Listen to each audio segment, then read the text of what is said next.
Alrighty, I'm back. So now let's wrap this up. Now, I'm mainly just gonna be. Why the hell is this still here? What are you doing? What? What do you possibly want from me? Why are you doing this, YouTube? Why are you recommending my own stream to me? What have I done for this? Huh, guess me really likes me. Anyways, what's it called? So, first let's check out Nier's video since that has, what's its name? That has the booms rants.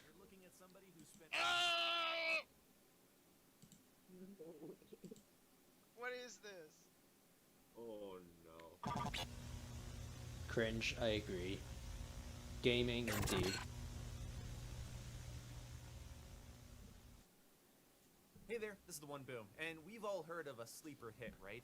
You know, a game or movie or TV show. Look at the meme in general really chat. good, but just sort of Which flies under server? the radar. Vibe time? Halo Infinite is a sleeping failure. God. A game that's failing across so many avenues as to what makes a good video game, but nobody's noticing. That's flying under the radar because everybody's too busy having fun. So, the question becomes, who is going to be the jackass? I made the that thumbnail sits for in this front of you masterpiece. complaining Hey, about the nice, negative Lucas. aspects of Halo Infinite and the context surrounding it, while everyone else is having fun? Fine, I'll do it. Well, to be honest, I'd rather you not speak at all because your channel is pretty much a dumpster fire filled with outrageously bad takes. And to add to the cherry on top, you're just busy sucking off COD Vanguard, which is just shocking to me. I mean, if you enjoy incredibly shitty game series that come out with a new installation every year. Okay, Nier, first question I gotta ask is, bruh, why are you on such a low field of view? Like, actually, never mind. Like, this is default field of view. Halo bad. Yeah, dude, I agree. It's so bad that I play it every day. Holy shit, when it comes to Aside anything when outside of Call Titanfall of isn't Duty, working. you just have this unhealthy habit of spewing out bullshit. I mean, it's no wonder why people call you the one cuck or the one tard, because that's what you are. You're being a huge tard, and we're gonna dive into why this is the case. I need at least because one I diamond a watched this video. that I was Unfortunately, watching Saturn, on I only live got stream, one in my and I Minecraft swear that inventory. I had a strong temptation to kill myself during it. There are two gaming franchises. Nier, why are you using default settings, bruh? Does that mean the world to me? Kingdom Hearts, which we'll talk about later, and Halo. Halo is a big deal to me. Halo was all I could talk about from age 9 to now. I mean, you might see me as a Call of Duty guy, but like a vigilante, I am Call of Duty by day, and I'm a Halo fan when 343 isn't messing up. The one boom is like a mixture. Yes. Wait, hold on. Let me just show you something here right now, all right? So, he says that he's a Halo fan by night. But like most of his videos are on fucking Call of Duty. Halo fan by night, my ass. I am sorry, sir, but nobody asked. Please get to the fucking point. Also, Nier, is that Mario in the background of your gameplay?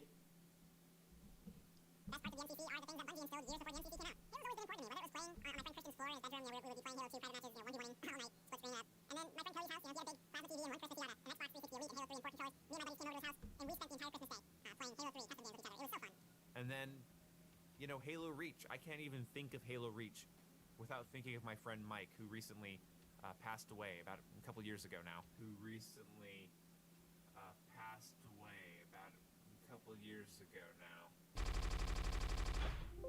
What a fucking liar, dude. What a fucking Weasley little liar, dude.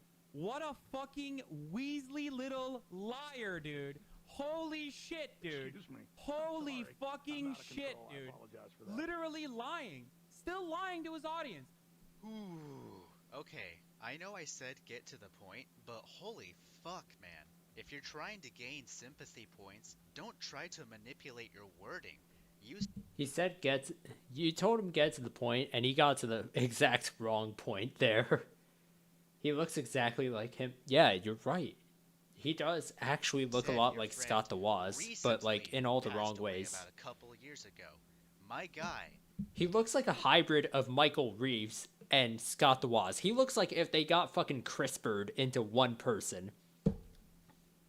He looks like if the term fucking legally blonde was a thing. He looks like a human thumb with hair, okay? 2 years is not recent. That is such manipulative wording. And I bet you're only bringing this up just so you can further justify your shitty arguments. Holy shit, dude. This is painful to listen to. And we haven't even gotten into his main argument. And, you know, and then Halo 4. I don't love Halo 4, really, but... And Chadtronic. That's the game that I bought to impress I've and never fulfill heard my of now girlfriend with. Chadtronic. How's he look? Let's see.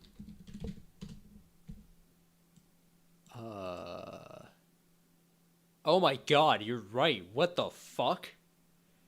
He does look... He does look like him. Scott the Woz hasn't been the same since his trip to Chernobyl. Yeah, dude, I heard he came back with blonde hair and an obsession with Call of Duty. Yeah, pretty much. 8 years. I didn't really care about Halo 4 because I was like, ew, it's not a Bungie game, but, you know, I bought it for her, and she bought Black Ops 2 to play with me, and it was fun. But you know what? I have to say this. Halo Infinite, while having a strong foundation, is not at all what I want to see for the future of this series. The fuck does that mean? A strong foundation in Halo Infinite is not what you want to see for the future of this series? Why? A strong foundation for a game is a good thing. That's what you need to create in order for a game to be good. So, by your logic, COD Vanguard has a strong foundation, but that's bad because that's not what you're looking forward to. Battlefield 2042 has a strong foundation, but I guess that's a bad thing now because I said so. If you're really going to argue that a strong foundation is not what your favorite game series needs, then I'd be curious on what actually makes a fun game to you. Yeah, let me tell you, it's the same game every single year because he has no other game he plays other than fucking Call of Duty. It's been hard for me to make this commentary. I've tried and failed multiple times tonight. How is it hard to make a commentary video? Okay, look. Here's the thing. Literally all you need to do is just... Fuck, I opened the wrong editor. For context, I have 2 video editors. Literally all you need to do is just open up whichever editor you use. Hold on. Can I close this out? So, you just open up whichever editor you use. Hey, what's up, Jaw? You click Untitled Project, or New Project, or whatever. You upload a media clip. I don't even know what I'd upload here. You just throw some shit together, pretty much. And, like, you pretty much just throw in a random-ass clip.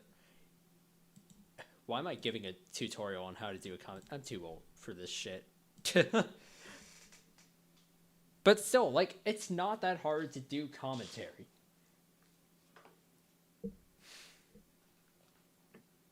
Yeah, like, exactly, IDK, what to put. You know, I'm just gonna call you Josiah for now. I'm sorry. So, basically, like, you're absolutely right. Call of Duty, like, the biggest high point it's had in years is Modern Warfare 2019. Like it or not, Modern Warfare is the most innovative Call of Duty we've had in years. Whereas Halo, even though it's been kind of inconsistent, like with Halo 4 and 5, it has at the least innovated over and over. And you can tell the devs actually care about what they're doing. Whereas Call of Duty is just rushed garbage for the most part. Hey, that's good to hear, Ja. Anyways. Just like your channel. But I finally found the words to describe how I'm feeling. Halo Infinite doesn't feel like a definitive version of itself.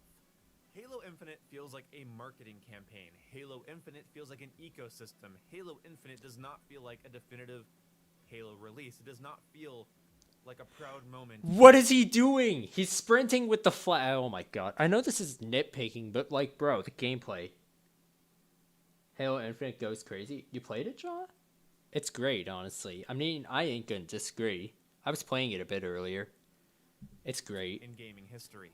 Okay, well, if you're gonna argue on why Halo Infinite doesn't feel like a definitive version of itself, then I'd want you to elaborate on that. And if Forge and co-op not being there on release is your only reason, then I wonder, is Forge and co-op the main purpose of Halo? I mean, I guess that's subjective since any player on Halo can have fun in one mode more than the other, but still, other than that, why doesn't it feel definitive? Also, Yeah, I knew why you is it drew a it, problem Drag. that It was Halo pretty Infinite funny. feels like a marketing campaign? You need good marketing if you're gonna make a game. That's one reason why games sell well, because of good marketing.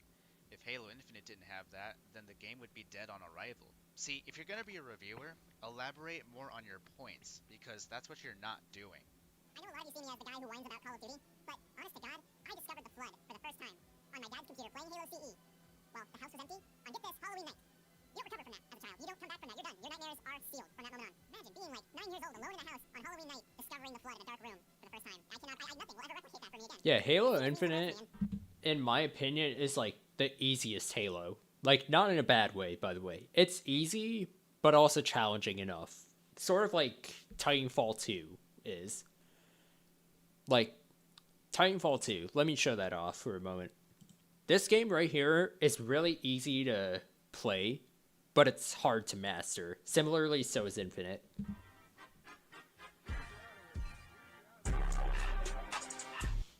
campaign for Halo Infinite is probably going to give me some great moments. I'm going to have a lot of fun playing it, I think. But content creators are already playing it. YouTubers are already enjoying it and uploading clips and moments and dialogue from it. They're already just playing Don't it. make the argument. I think It's you're... not out yet for the rest of us, and there they are, playing away, influencing away like influencers do. Oh my fucking god. Okay, dear, before I let your video keep playing, is he really complaining that, like, larger streamers with more influence end up getting picked by companies to promote their product? That's legit some of the stupidest logic I think I've ever heard. Alright, now you're just pulling another act, man. You most likely feel entitled to play it and be in the Forerunners Council, even though you made this video on the 24th of November. 2 weeks before the official release. That's nothing. And this complaint of yours even aged poorly, because look, it appears that you're having fun with Halo Infinite's campaign. Wow. It's almost as if not being able to play the game early is not that big of a deal. Shocker, I know. That's cool for them. I'm happy for them. I hope they're having fun. I imagine, as a content creator myself, how important it would feel for that to happen, but when you... Fucking important? To be able to play a video game early? How? Like, it's still the same experience. Like, oh my god. Man's pulled an act hard. Yeah, pretty much. Like, I love the Act Man, don't get me wrong, but like... And to be fair, Act Man got over his entitlement. He sort of recognized after a bit that, like, he was being entitled and shit, but like, to assume that you are somehow entitled to a product early because, like, you have influence of any sort, it's just fucking stupid. It's like if, say, I believed I had some sort of entitlement to Halo Infinite, and being able to play that early. It's pointless. It's fucking worthless. Combine that with how little this game is going to have at launch. I mean, where's the firefight? Where's the forge? Where's the co-op campaign? It's not there. Ray tracing isn't there. Did he just say... Oh my fucking god. Did he just say that the game is missing ray tracing? Of all the things to fucking complain about, like, I mentioned this earlier when I was playing the Halo Infinite campaign, this game does not need ray tracing. Like, it already looks good enough. When did he say that? I'm pretty sure someone asked him about it on his Twitter, and he was like, I just had to roll with the punches. It wasn't really that big of a deal. It was something like that. Apparently dynamic weather, last I heard, won't be there at launch. Who the fuck cares?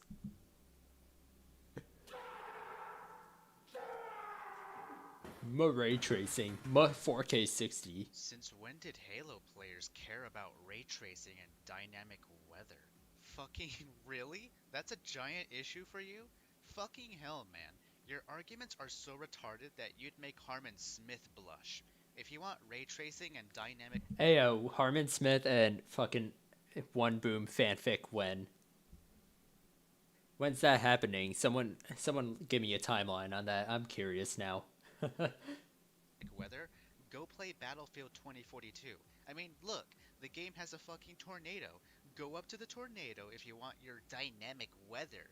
Halo doesn't need that because that's not required for an arena shooter. Literally, most of the arenas are underground. So once you take that into consideration, why in all 7 hells is the game not having dynamic weather such a big issue? The game launches on Game Pass, day 1, completely de-incentivizing me to buy a physical copy. How? I'm sorry. Okay. You know what? I'll first let him finish talking. Talking about the multiplayer now, the multiplayer has 10 maps, and it launched early. How the fuck did he just miss that skewer shot at point blank? I know I'm nitpicking at this rate and pausing it a lot, but what the fuck did I just see? In a quote This is basically the collab Nier and I probably should have done in regards to the One Boom. unquote beta state, but with a store absolutely loaded with cosmetics and battle passes, and the battle pass is the only way to progress in the game. It's really the game's only progression system. Meaning if you wanted to go into Halo Infinite as just a free-to-play game, and you played it for hours and hours and hours, you loved every second of it, you would have the entire battle pass completed, and then the game goes, okay, cough over the $10, and you can have all the stuff you just unlocked. And as a supplementary form of content, I think that's great. Maybe not great, but okay. But as the His gameplay puts mine to shame in regards to how dog shit it is. sole form of progression, that's sad. Oh no, they made it so that you have to pay for cosmetics in a free-to-play game. I mean, bro, it's a choice. You don't have to buy them if you don't want to. And if you're gonna come at me like Midnight and say you're the reason why the game industry is ruining gaming because of paid cosmetics, then, you know... Even I play better than... Honestly, everyone plays better. Fucking IGN plays better than how he's Game playing. having paid cosmetics while being free-to-play is nothing new and nothing that big of a deal. Maybe they put paid cosmetics there because it's free to play. If the multiplayer came with a campaign at $60 and it still had paid cosmetics, I would understand. Yeah, sure, I would. But since the multiplayer is free to play, I don't care. His It's a gameplay puts even non-issue. mine to shit. Get away with it. Midnight is a Doom YouTuber. Let me find him right now. This guy. He does a lot of Doom content in regards to shit like that. I remember one of my good friends, Wayne, and his other friend, Cynic the Original, I believe. They both made videos on Midnight regarding how he clickbaited, and honestly, I think I kind of respect Midnight's response because Midnight was like, yeah, no, you're right. I was clickbaiting. I'm sorry. And, like, he didn't make excuses in his apology video. So I kind of have a bit of respect for Midnight. But, like, Nier raises a good point. And content creators, what? Are we not allowed to judge this because it's free to play? Being free to play removes your chances of being criticized, when being free to play removes the reasons you're being criticized. Okay, well, let's look at it this way. Let's say you got transported into an alternate reality where the multiplayer costs money in order to be played. You buy it, you play it, and then you notice that it has a store full of paid cosmetics. Which one sounds better? The free-to-play Halo in this reality where it has paid cosmetics, or the alternate reality where the game is paid, but it still has paid cosmetics? See, like, I personally think the store is both, like, really smart and really stupid at the same time, and also, like, stupidly overpriced. And to be fair, though, 343 is starting to address that. Like, 343 is doing a good job of addressing criticism. That'll give them. So, one big problem they have at the moment is, like, Armor is just hella overpriced. However, for him to complain that, like, there's paid cosmetics in a fucking free game is just stupid. What Nier's saying is I'll let you decide. absolutely But you right. see, Halo Infinite couldn't live without being a Game Pass free-to-play experience. Motherfucker, what?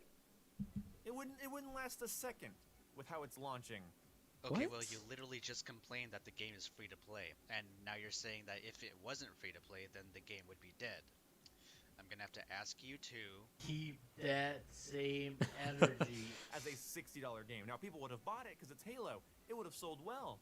Context reminder, I am talking about Halo Infinite as a product, not an experience. I'm not saying you're not going to have fun in the campaign or the multiplayer, depending on its price. That's experience. I'm talking about it as a product, as a thing being released by a company. So please keep that context in mind. Well, duh. But so many things are missing, so much content is lacking. Not even getting into my own personal opinions about vehicle play, power weapon play, and how it's lackluster and kind of boring to me. How? What? Bro, what are you I talking swear, about, if he man? refuses to elaborate, But why is it lackluster and boring? Examples? I hope you list examples because that's kind of a shitty point. The gunplay is lackluster and boring. Okay, but why? Why? Why? Why? Why? Why? I swear to fuck, reviewers just don't know how to properly review things. Nier, it's bold of you to label him as a reviewer when he doesn't know shit. But yeah, he's basically, yeah, he's just a walking contradiction, to say the least. Like, it's just, I don't know, man. Boom. In regards to stuff on Call of Duty, like, especially with Modern Warfare, because that's how I initially found him. He had some pretty good takes on Modern Warfare, but just, like, in regards to other games, he tries to apply Call of Duty logic and logic of other games to, you know, whatever it is he's talking about. Just focusing on what we're getting here and what game modes we have to play and all that jazz. It's depressing. I'm not a fan. The only reason I would get in line in front of a Best Buy to grab this game is because I'm a collector.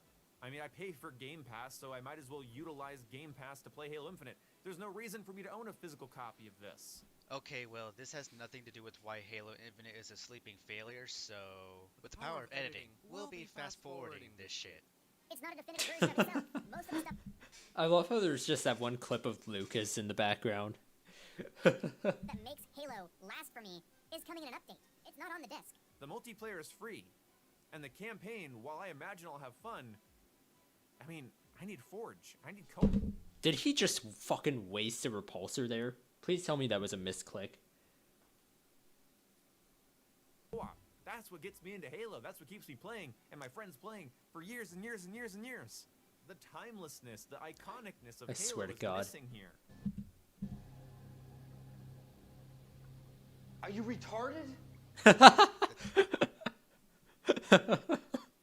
Timelessness and iconicness of Halo is missing? No, the iconicness is still there. It's incredibly similar to the previous Halo games, they just amped it up. Just because your two favorite modes are missing doesn't mean it has no iconicness and timelessness. I mean, God forbid that you have fun in a video game. I guess having fun in Halo Nier, I gotta say this, and I've said it before, but please turn up the field of view. Infinite is not good enough because Forge, co-op. Honestly, grow up, man. Even on an aesthetic level. Hell, they want you to buy armors and battle passes so bad that they removed red versus blue, the heart and soul of Halo. I mean, dude, if you literally look at the bottom of your screen, you can clearly see that red versus blue is right there. And it's also shown on the outlines of your allies and enemies. Aesthetically speaking, of course. Yeah, like, it's not that big of a deal. Like, here's the thing. I was initially kind of worried, but here's the thing. I feel like if they scrapped the armor coating system... I'm sorry, Nier. But it had to be said. But, like, I feel like if they scrapped the armor coating system and, replaced it with the classic color system, except maybe, like, do 3 color system, it would have been a bit better. And, because, like, here's the thing.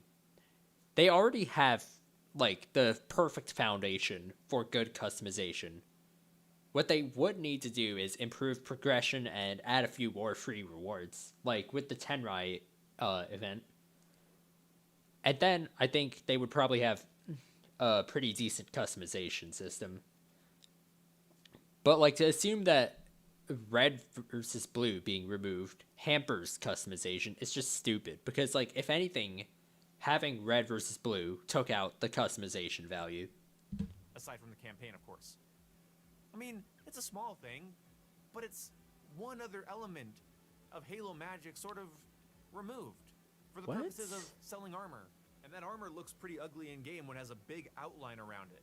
Oh my god, you look ugly with a red or blue outline on your character. I mean, sure, the new UI for indicating enemies is a little bit cluttery, but it's not that big of a deal. I would rather we'd have some sort of visual indicator on who's red and blue than nothing at all. You know, old Halo games didn't need outlines because you were on red team, you shot the blue guys. On blue team, you shoot the red guys. It makes a lot of sense. And in free-for-all, get this, you shoot all the guys. It doesn't matter what they look like. You still have that in Halo Infinite. It's just a different visual indication. Stop making a big deal out of something small. And they're definitely not going to let you play free-for-all with your friends in this Halo game, no, because the only way you progress through the battle pass is by completing challenges, and if you could potentially boost, that would ruin it. Why exclusively free-for-all? The challenges come in different forms. It could be based on Slayer or Capture the Flag, or literally just getting a certain amount of kills with any weapon. Also, once again, your complaint about no free-for-all aged like milk, because guess what? They added free-for-all to the multiplayer. So while on the MCC, I can go and play Rumble on all the Halo games with my buddies, still gaining XP and tokens to progress the battle pass, Halo Infinite's gonna probably demand that my party be limited to one before I hop into Rumble. Bruh. Oh my god. I'm pretty sure it's always been that way though. Like I'm pretty sure you can't queue up into Rumble or FFA or whatever you call it in MCC as well. You can't queue up into it with a party. What a Nothing has sad changed. day. And you can justify this because it's free. It's an ecosystem more so than a game. Again, you're having fun, so why does it feel less like a game? You're making no sense, dude.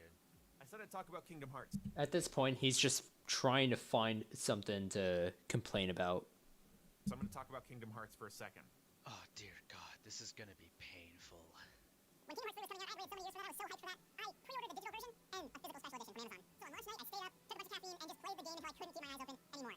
And then on launch day, 2 packages came. The special edition steelbook version of Kingdom Hearts 3 and a Kingdom Hearts goodie box from GameStop that cost me around $25 or so. That's right, you're looking at somebody who spent over $140 on Kingdom Hearts 3. Dude, what the fuck? Look at this shit. Look at that. Oh my god.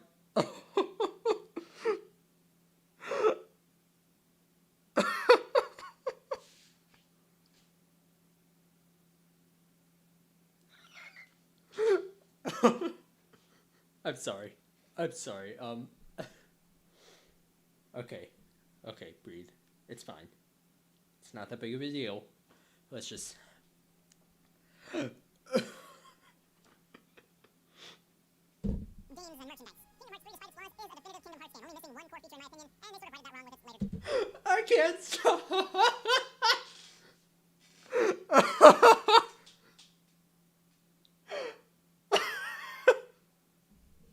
Oh my god, bruh. Oh my god. Oh my god. What did I just see? What did I just see? My eyes. They burn. Holy shit. Bruh. I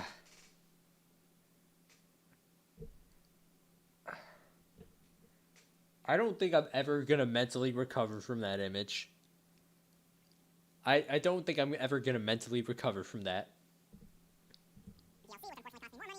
So yeah, a bit of a stumble as far as I'm concerned, but at the end of the day, it was a release, and it mattered. It wasn't about influencers. It wasn't about an ecosystem. It wasn't about battle passes. It wasn't about progression. It wasn't about trying to get money out of me. Okay.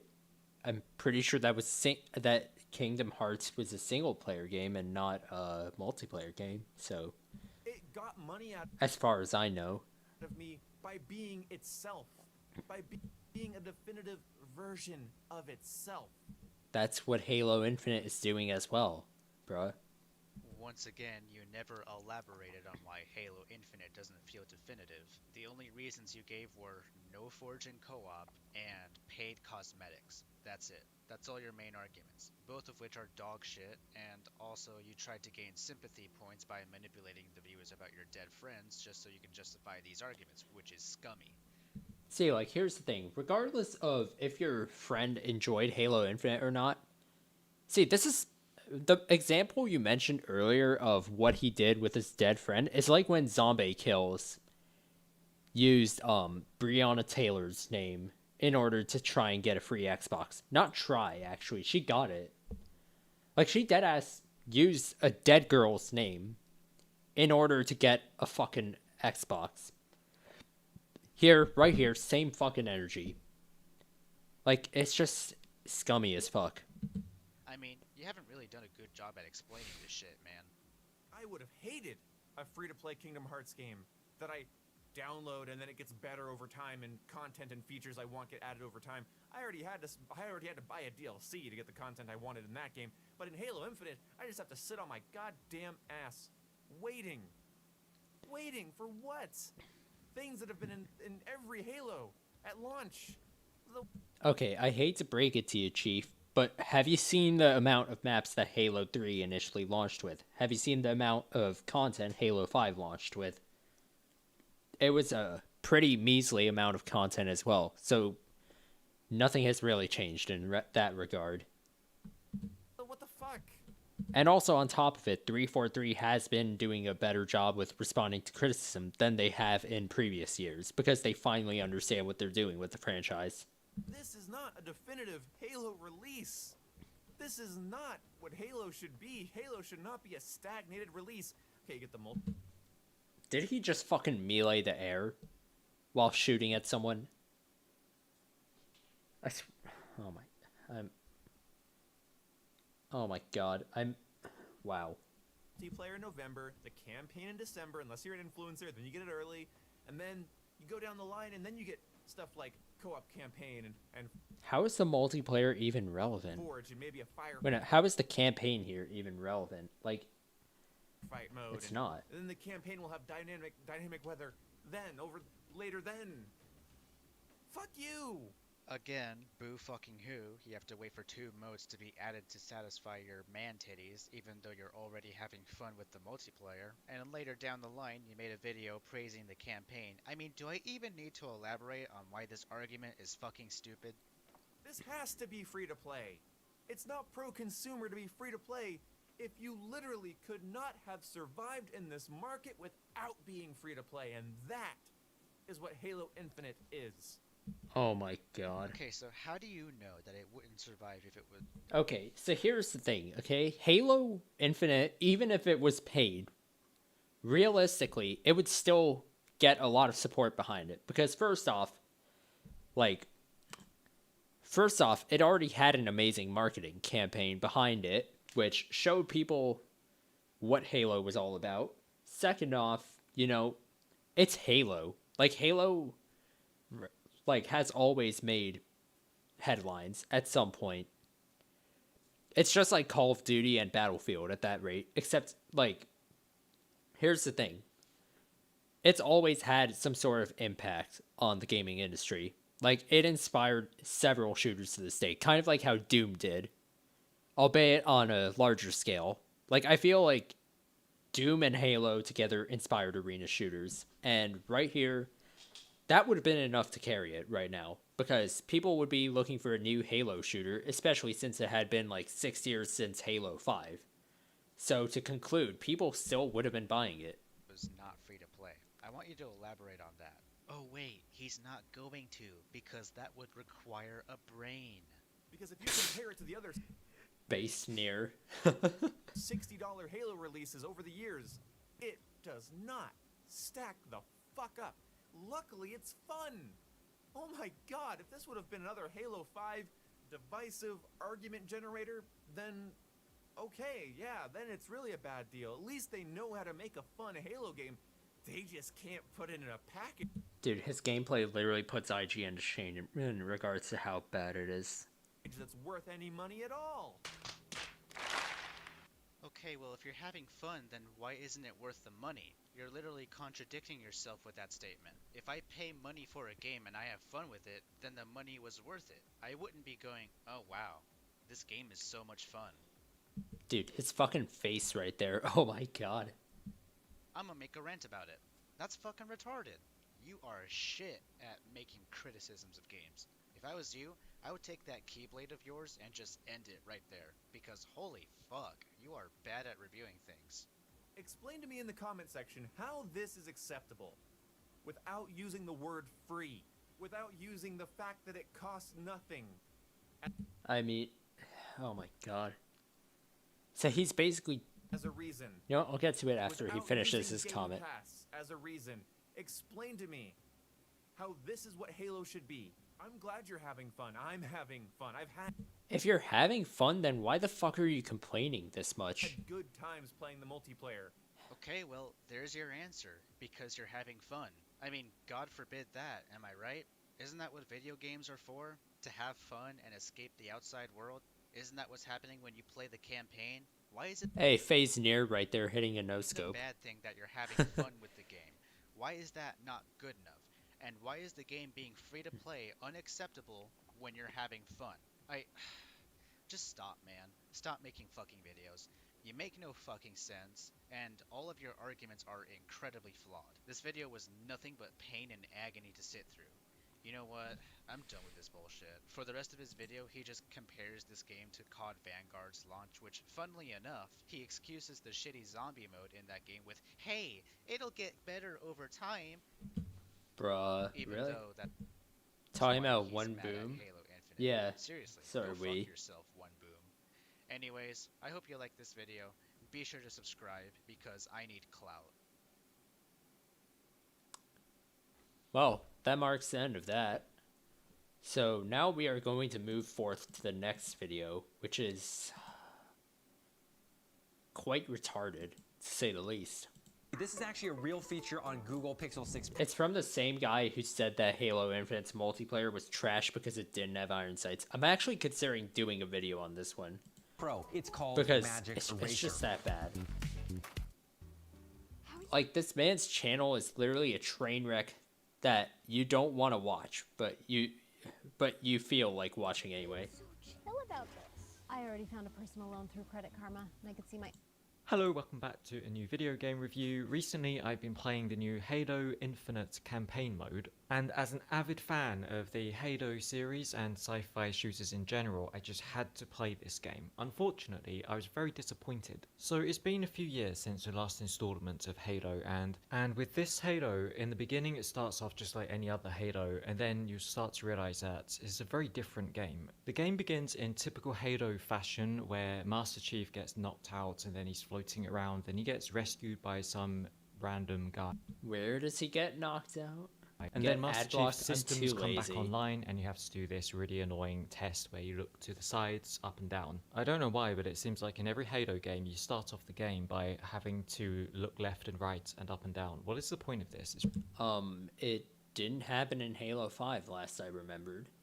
So, what's your point here? It's really annoying. And then you have to make your way through some kind of ship, and everything starts blowing up and exploding, taking out packs of enemies. And this is just like the intro of the first Halo game, when the ship starts exploding, you got to try and escape. And it kind of feels like they're trying to make the game feel nostalgic for us players who played the first games, but it just feels a bit like a copy and paste. Maybe you could say it's like a homage. Also, the game doesn't really do a very good job at explaining what's happened. I haven't played a Halo game in years. Last thing I remember, the Fucking, oh my god.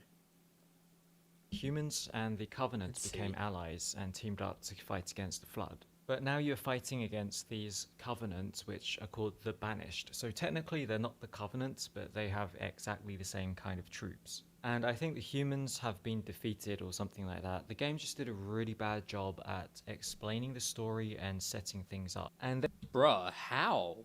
It literally explains the story through world building, through didn't happen in Combat Evolved. Actually, the escape scene did happen. It was the Pillar of Autumn mission. Fuck. This is just, here's the thing. This is a big reach right here to say that, like, the story hasn't explained itself well. Because here's the thing. It explains itself through world building, through audio logs, and also through just paying attention to the fucking story. Like, it's made abundantly clear how it is that humanity was defeated. Then you reunite with this kind of copy of Cortana, and somehow they've managed to make Cortana look really weird. Her facial expressions are very derpy and goofy looking, which is strange because in Halo 4 and 5, I remember she was really hot. And because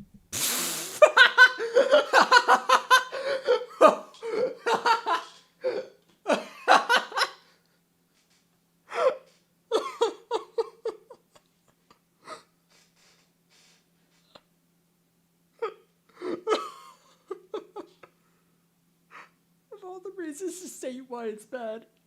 Of all the reasons to state why Cortana looks bad. Like, sure, you could state how the facial animations in Infinite are, for some reason, 30 FPS instead of matching up with the frame rate of the other cuts, of the rest of the cutscenes. But you mentioned that.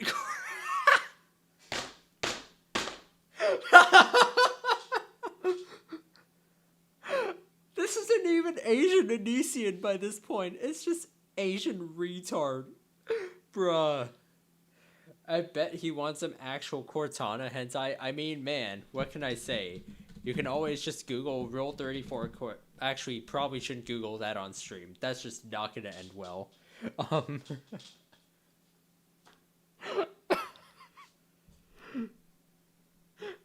Cortana in 4 was kind of bad, though. Yeah, man, I agree. Cortana in 4 was hot as fuck. Anyways. she's supposed to be this dumbed down version of Cortana, she's very annoying and she has these kind of cheesy one-liners all the time. So after the introduction of the game is over, you are plunged into the main Hey, what's meat up, of the J-Star? game. How's it going? And basically, you just put into this open world kind of setting, and there's a load of checkpoints on the map that you have to go to and fight the enemies, take control of the area, save Marines, that kind of stuff. Okay, look, mate, I don't know how to explain this to you, but you literally don't have to fucking... You literally don't even have to fucking capture the fobs. You don't have to do any of that. You can literally just do what I did and maybe capture like one fob. Like, I captured Fob Golf. Or you could just progress along with the story. It's not that big of a deal. You don't have to do much. Don't And I stream can kind of hentai get like that I did. I bet. Opening Rule 34 now. Trying something new with the Halo games instead of what they always used to do. But this open world gimmick is basically just a gimmick. I find it very lazy game design when game developers just go, oh, let's make an open world and let's put some checkpoints and enemy bases he has to go to and take control of. It just feels like a very lazy way of making a game. Dude, what the fuck is this driving right here? That literally hurts me to watch. I remember in the original Halo series, it was kind of an... Go home, Chef Daniel. You're drunk. I want Cortana. I want Halo 4 Thicana back instead of Halo Infinite's Clone Tana. Damn, bro. On-rail shooters, you just went from checkpoint to checkpoint. Follow. What is he doing? Oh, what's up, Josh? How's it going? You walked in on me watching retards. This map, and then events would happen, different characters would appear, and the story would be told to you in that kind of way. Along the way there'd be bosses and different set pieces, and that was really cool. No, it felt don't like you do were in it. a movie. But He fucking...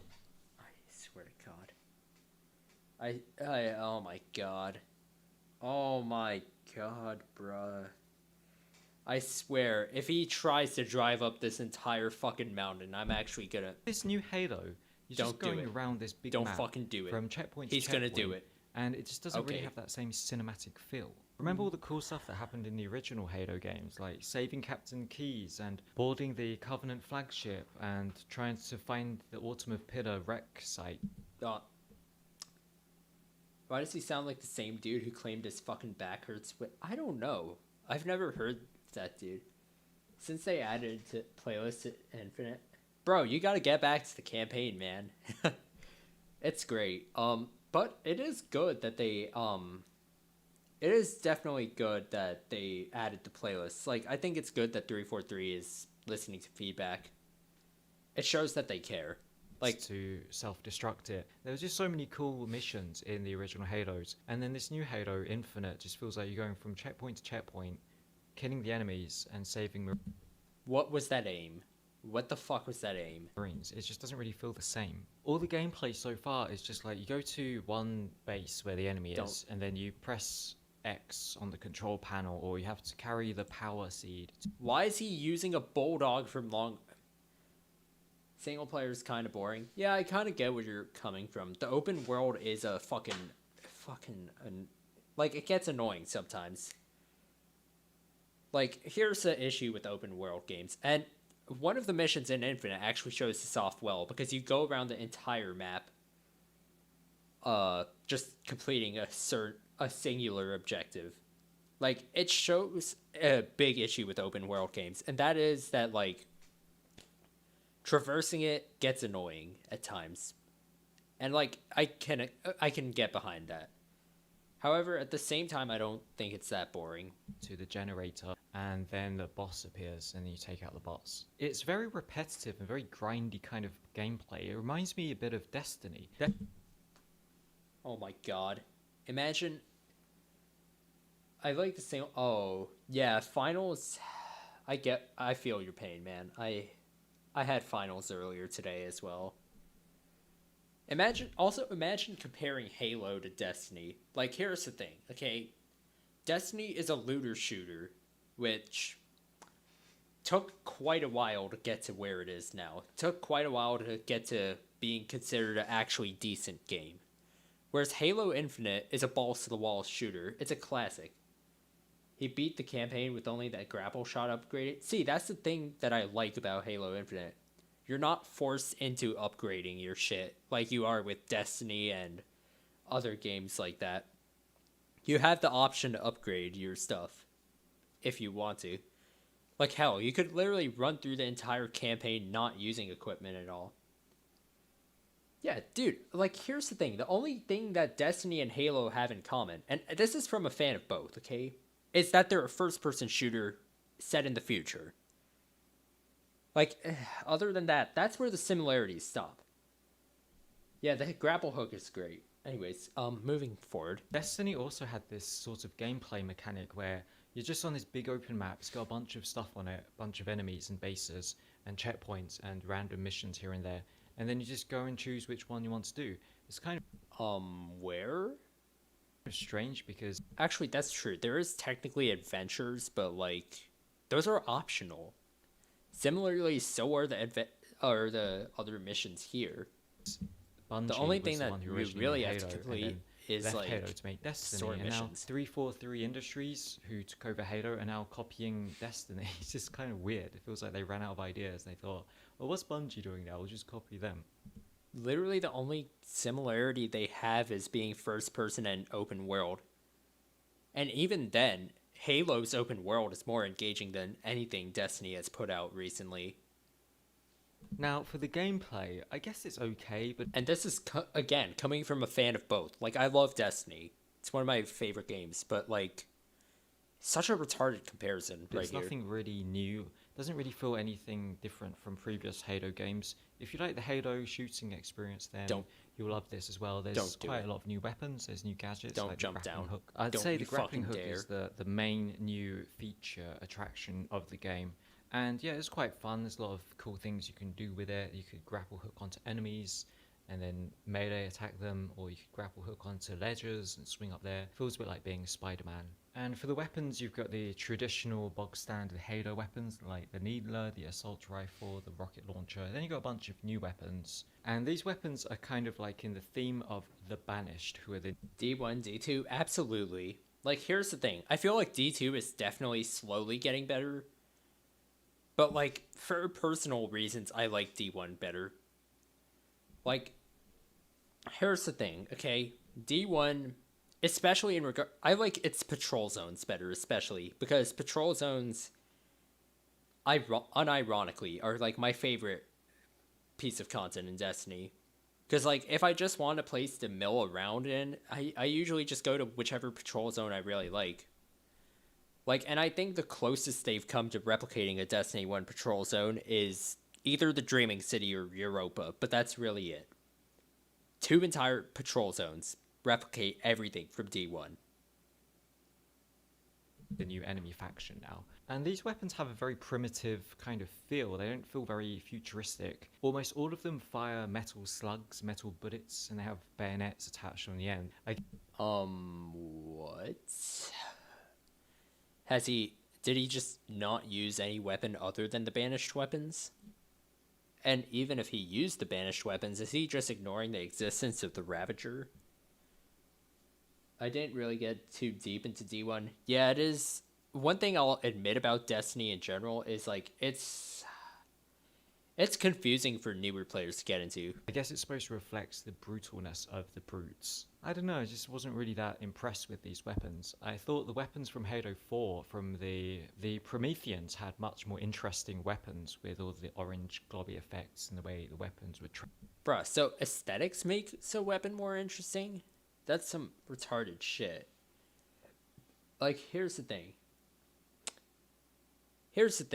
with the weapon sandbox in Halo Infinite.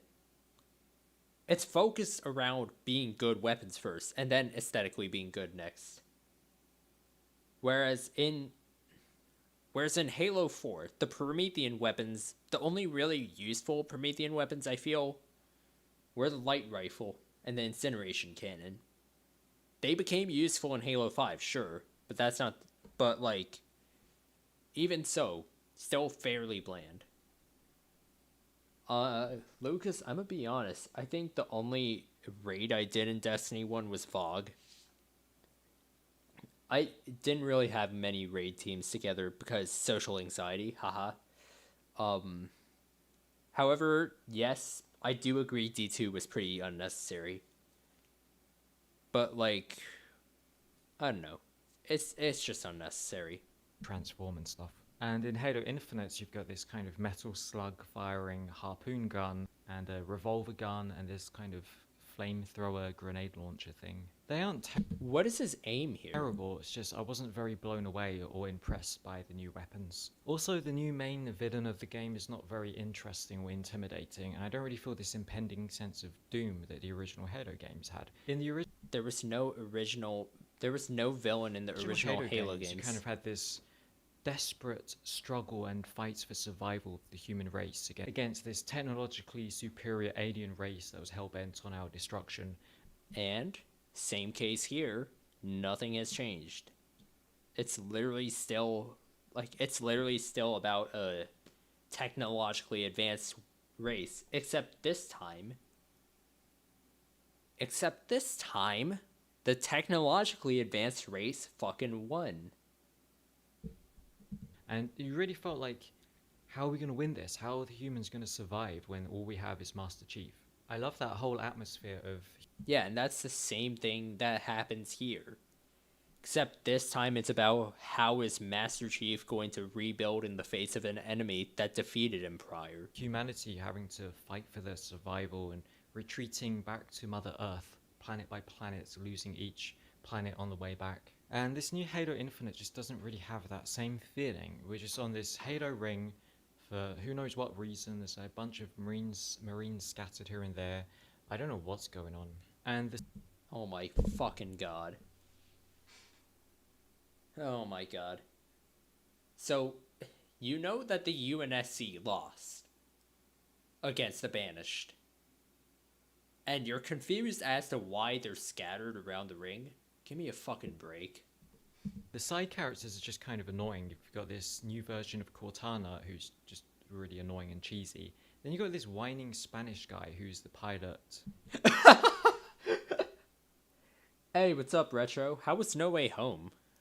And you rely on him to take you around to places and to drop off weapons and vehicles. But he's always complaining and whining like a baby, saying stuff like, "Chief, don't leave me here alone, I need you to come and save me." Dude, okay, look. Here's the thing. I've seen the same complaint about the pilot numerous times, and I disagree with it a lot. here's the thing. A lot of people seem to say that the pilot is quote unquote annoying. But honestly, I think he's, whiny. I know, right? Like, here's the thing. Think about this from the pilot's perspective, not from the chief's perspective, okay? The pilot has been stuck out in space for 6 months trying to flee from the Banished, trying to just get home. He barely knows how to fly the Pelican to begin with. He's presumably been stuck in Zeta Halo orbit for quite a while since he was still near the wreck of the Infinity. He's been waiting without any help whatsoever. He's been hunted by the Banished over and over. And the only protection he has is a Spartan who seems to have a death wish in regards to his quest. Who wouldn't feel panicked in that scenario? 2 words, holy shit. That's good to hear, man. Wait, is it holy shit in a good way or a bad way? He's just really negative and a bit of a wet tissue compared to cool characters from the previous games such as Sergeant Johnson and Captain Keyes, who had such a can-do attitude. So okay, but see, here's the thing. Captain Keyes and Sergeant Johnson weren't faced with the fact that they had already lost the war against the Banished or the Covenant. But in general, I'm not really that impressed with this new game. It looks good. It plays like a Halo game. It looks like a Halo game. It Then what the feels like a Halo game. Then what the fuck? Wait, didn't you earlier say that it was like fucking Destiny? A really good way? That's good to hear. Dude, then that might be like the first MCU movie I watch in a while. And if you're just looking for something simple, pick up and play, dumb shooting game, then it's fine. If you want like an epic sci-fi cinematic experience, then play Halo Infinite. Roll credits. It just doesn't really deliver like the previous games used to. So unfortunately, I don't think I can recommend buying this game, and I have to give it a 4.2 out of 10. Very lackluster and not quite up to my standards. Wait, so you just said it plays like Halo, it looks great like Halo, it feels like Halo, but suddenly it's a problem? Oh, and they're both dead? True. Wait, what the why is there like a whole minute of just silence? Where's the rest of the audio? I'm waiting. I'm waiting. I'm fucking waiting. Give me something. You can do it. I believe in you. You can do it. You can fucking do it. Come on, Daniel. Say something, please. Come on. Come on, bruh. Why does he keep... What are you doing? Oh my... I can't... I'm done. No. I can't do this anymore. Shut the fuck up. Either dead audio or he just didn't, you know. You know, let's see. Oh my god.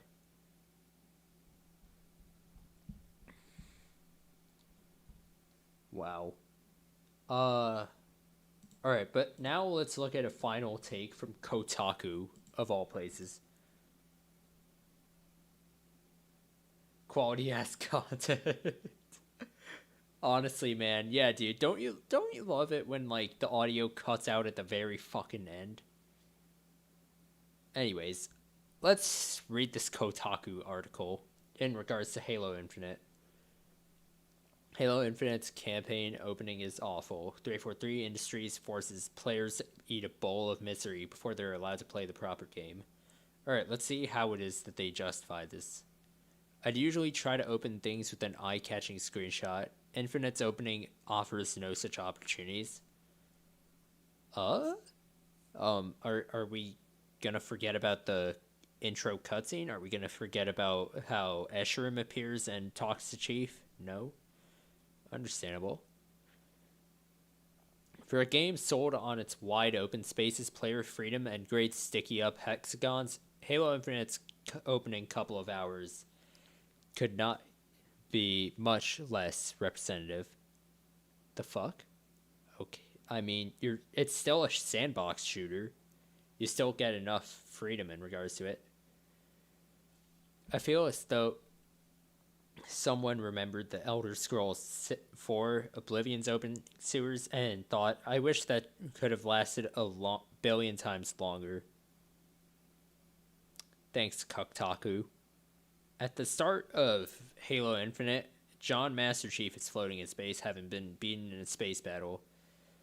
Okay, so this is a calamitous attempt at a cold open. So here's the thing, okay?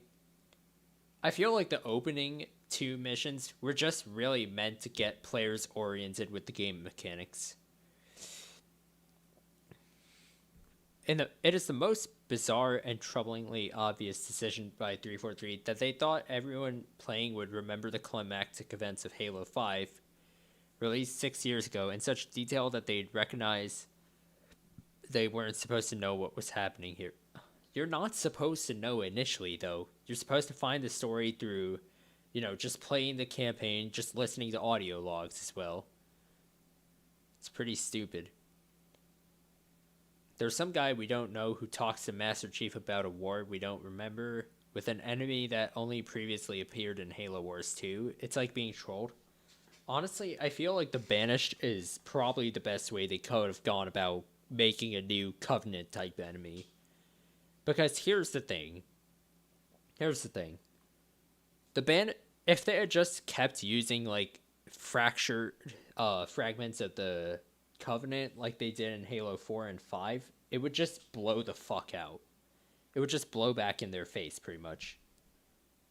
It would be pointless. But forget about all that. Because it matters not a jot. Not a jot. Great spelling, Kotaku. Great spelling. When there's a featureless blue-gray spaceship to trudge along, but it's red and black, I'm pretty sure. This is a screenshot from a game made in 2021 and not 1821 as you thought. How do these graphics look? How can you look at this image and think the graphics look bad? That's like looking at, say, Death Stranding's graphics. That's like looking at one of these images right here and thinking, hey, these graphics look like shit. Say what you want about Death Stranding, but, it's stupid.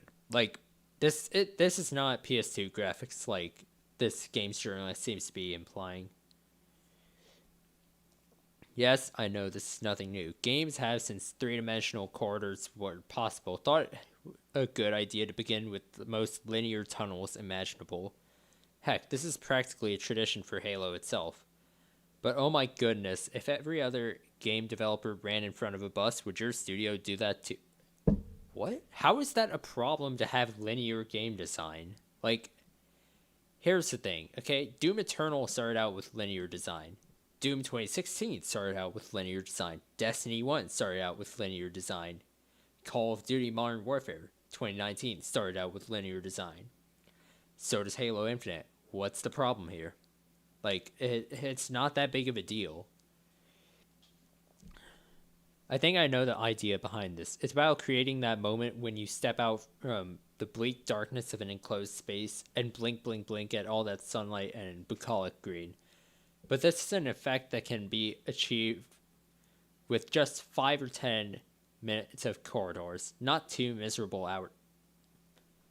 I'm sorry.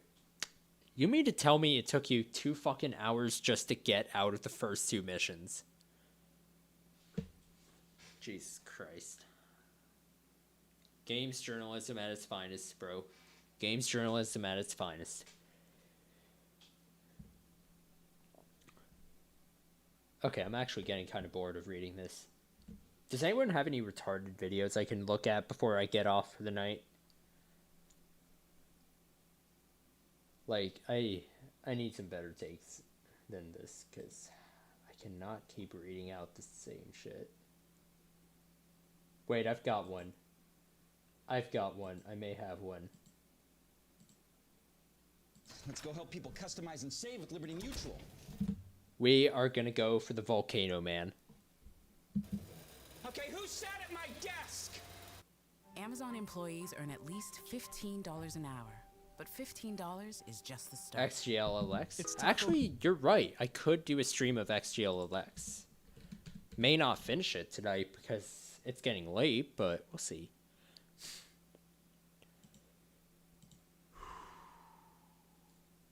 Right. Let's cut to the fucking chase. Halo Infinite. A review from Big GLL. Bruh, why is it only in 7/20/30? Oh no, King Thrash. Yeah, no, I'll just go with GLLX for now. Let's see how this goes.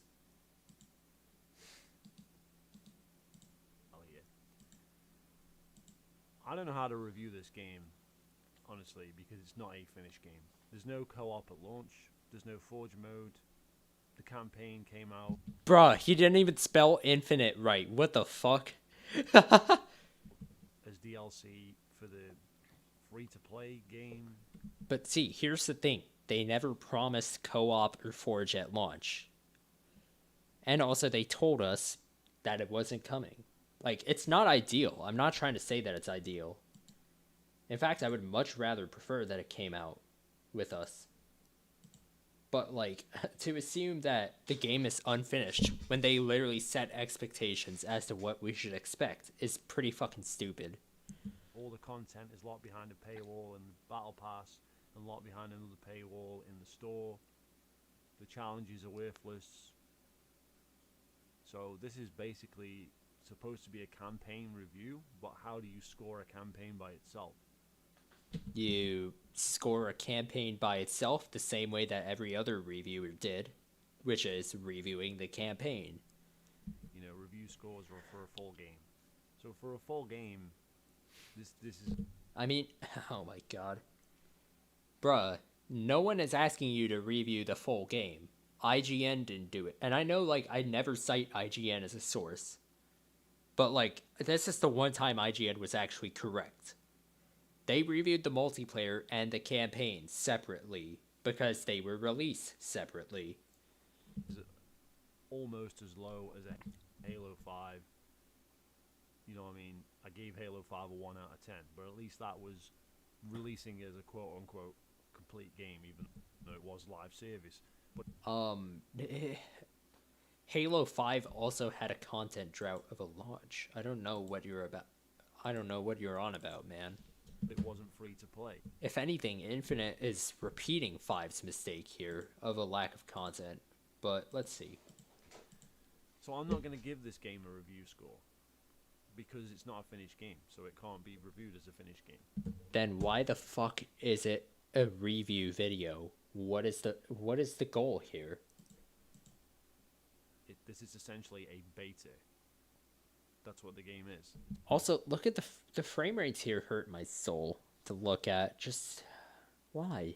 It's coming out. There's no dynamic weather delayed until after launch. No co-op delayed until after launch. Dude, why is everyone obsessed with dynamic weather in this game? Forge mode delayed until after launch. Ray tracing delayed until after launch. Blah. Was ray tracing even promised for this game? Let me look into it. Oh, so it is getting ray tracing, but it's not coming yet. Honestly, though, I don't see that as a loss for dynamic weather or ray tracing. Blah, blah, blah, blah, fucking blah. Everything's fucking delayed. So anyone, like, even claiming, like, the ridiculous reviews of IGN, oh, the campaign's a 9 out of 10. Oh, the multiplayer's a 9 out of 10. Fucking shit's not finished. It's garbage. Doesn't matter how good it is, how enjoyable it is to play, it's not finished. What kind of logic is that? If a game is enjoyable, it's enjoyable. People are bound to give it a good review if it's enjoyable. Ultimately, that... Like, don't get me wrong, I do wish that Halo Infinite had more modes. I wish that co-op and Forge weren't so unfinished that they had to push it back. But at the same time, it's not the right logic to be using here. Is what lets this game down. From a gameplay standpoint, purely by playing the campaign, after spending an hour or so making your controls right so it actually plays like a Halo game, some of the missions are kind of fun, some of the parts of the game are kind of fun. It does enough, shall we say. But it's nothing special.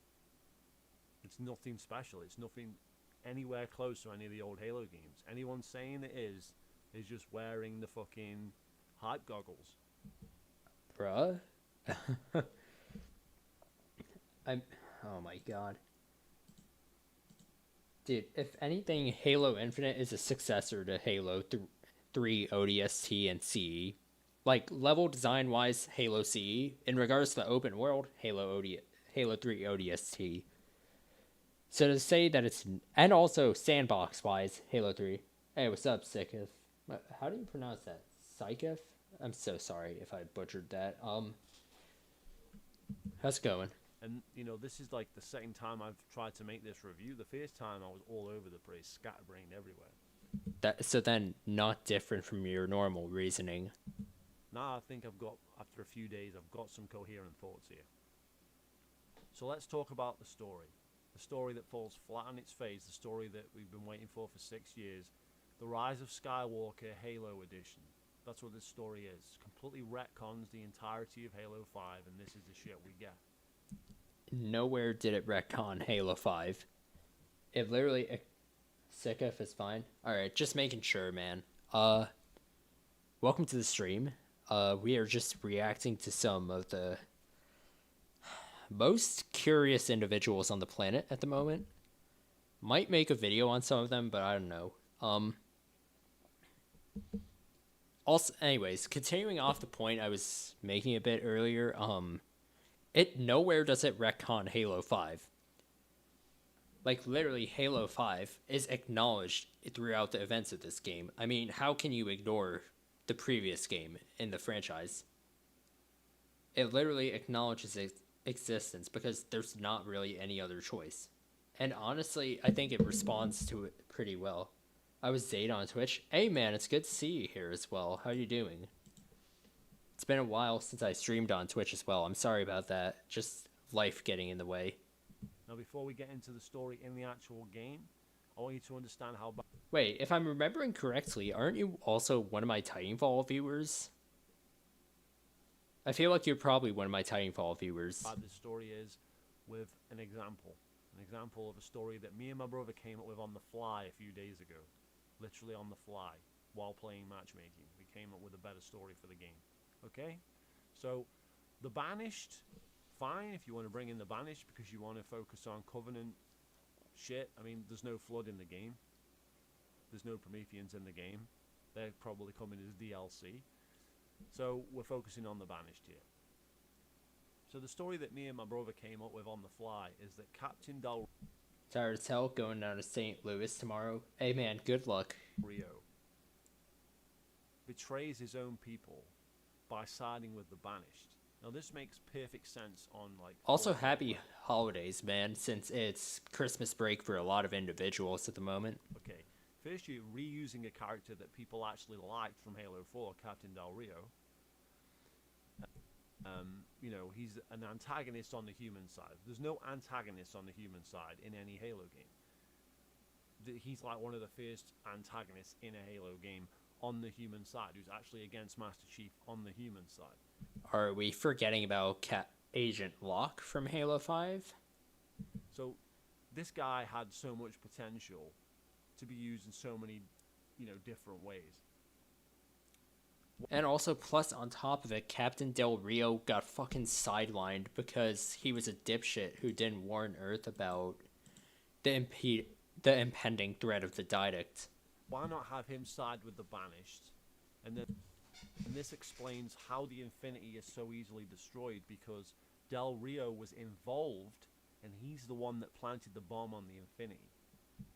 Where was a bomb planted on the Infinity? And also it's explained in the audio logs that the Infinity had already lost a good portion of its crew, about like 9,000 members or 8,000 members.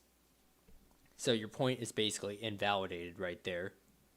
And therefore, it creates this, like, the Also, does this man not know how to fight enemies? He's just humans were speedrunning. destroyed from within because Captain Del Rio gave them the access codes or whatever the fuck. And he caused the Infinity to be blown up as revenge for what happens at the end of Halo 4.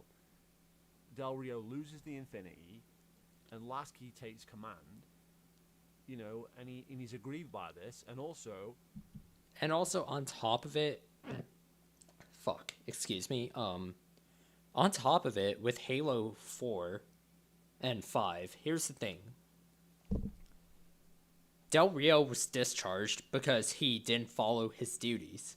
And plus, on top of it, the Banished won because the Infinity was understaffed and had lost a good portion of their people to Cortana and defending the retreat of the UNSC Infinity from Reach, which you learn if you read Shadows of Reach or listen to the audio logs. it's fucking Master Chief's fault for not giving the fucking chip with Cortana on it to Del Rio to be destroyed, because that's what causes fucking Halo 5 to happen and fucking Cortana to go fucking nuts. This all happens because the AI was not destroyed. So Del Rio, by his logic, is the good guy and humanity is evil because they've brought this fucking doomsday on the whole fucking universe, right? This writes itself, right? Now, we came up with this on the fly in about, I don't know, 10, 20 minutes. And that would explain how dogshit it is. This ain't the story of Halo Infinite, right?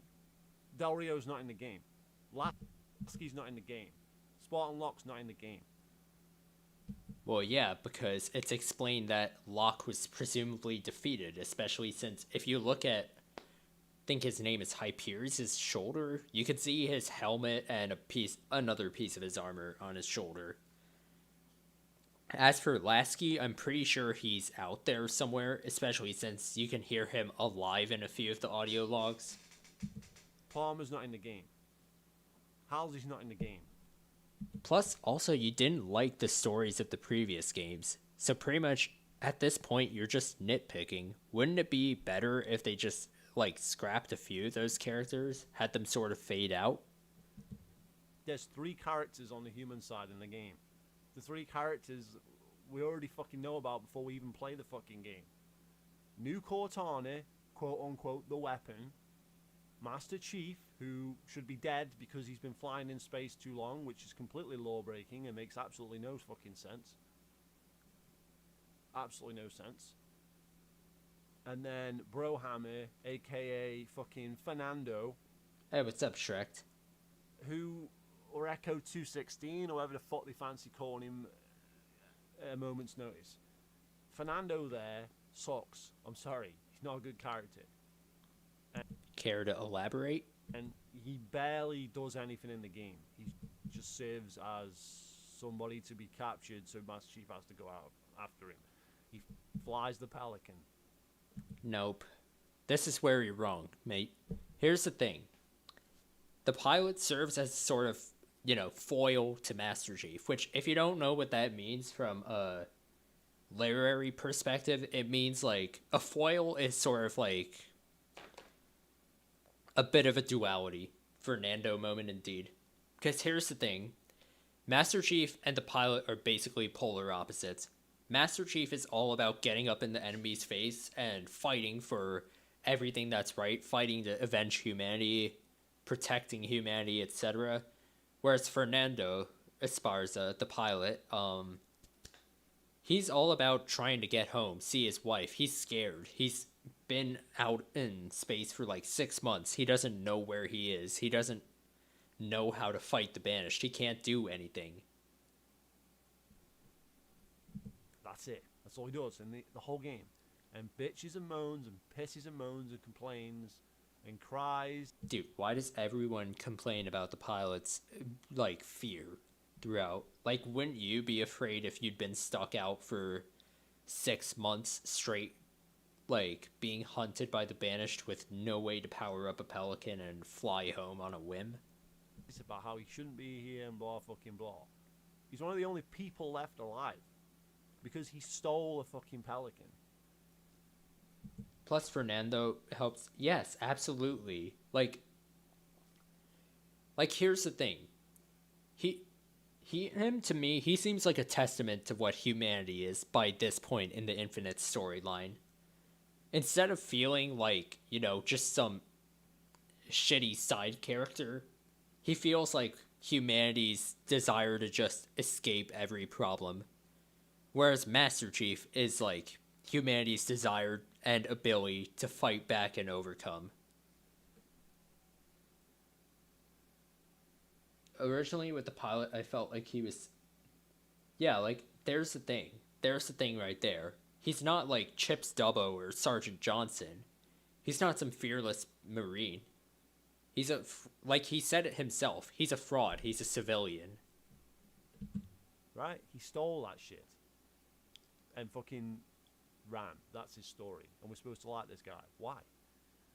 Maybe because we can relate to him on a level that I think we can relate to him better than Master Chief, actually.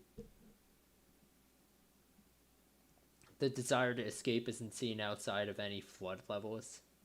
He saw. I think because as the plot goes on, Esparza sort of starts to realize, hey, maybe we can turn this around.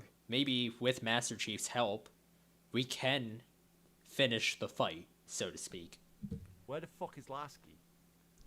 He's alive. Maybe pay attention to audio logs and Where the fuck are the characters, okay? They're alive or dead in the case of Locke. Maybe I don't know. If you paid attention to the audio logs, you would know. And everyone's gonna be like, oh, well... Halo Infinite become Fernando. For real, though, can we get a Brohammer spin-off? Everybody hated Halo 4 and Halo 5, blah, blah, blah, blah. So, they've written out all the characters, blah, blah, blah, blah. Yeah, well, they've written all the characters in a shit way. Write them out in a meaningful ending. Kill them off in a meaningful way. Like I said, come up with a cool story for what. And then execute it to where it's like, oh shit, all these characters are being killed. Audio logs. For the love of God. I am losing brain cells. Off, but do it in a way Christ. that feels meaningful, so there's a payoff, at least if it's done like at the beginning of the game or in a cutscene or something. But none of that happens. None of that happens. Let me run through it. Please kill me. Please fucking kill me. I do wish we got to see Lasky. Honestly, I feel like he's probably going to show up in VC, if I'm being honest. Because here's the thing. Sorry, did I say VC? Wow, DLC. Because it's already revealed that he survived. Like, his escape pod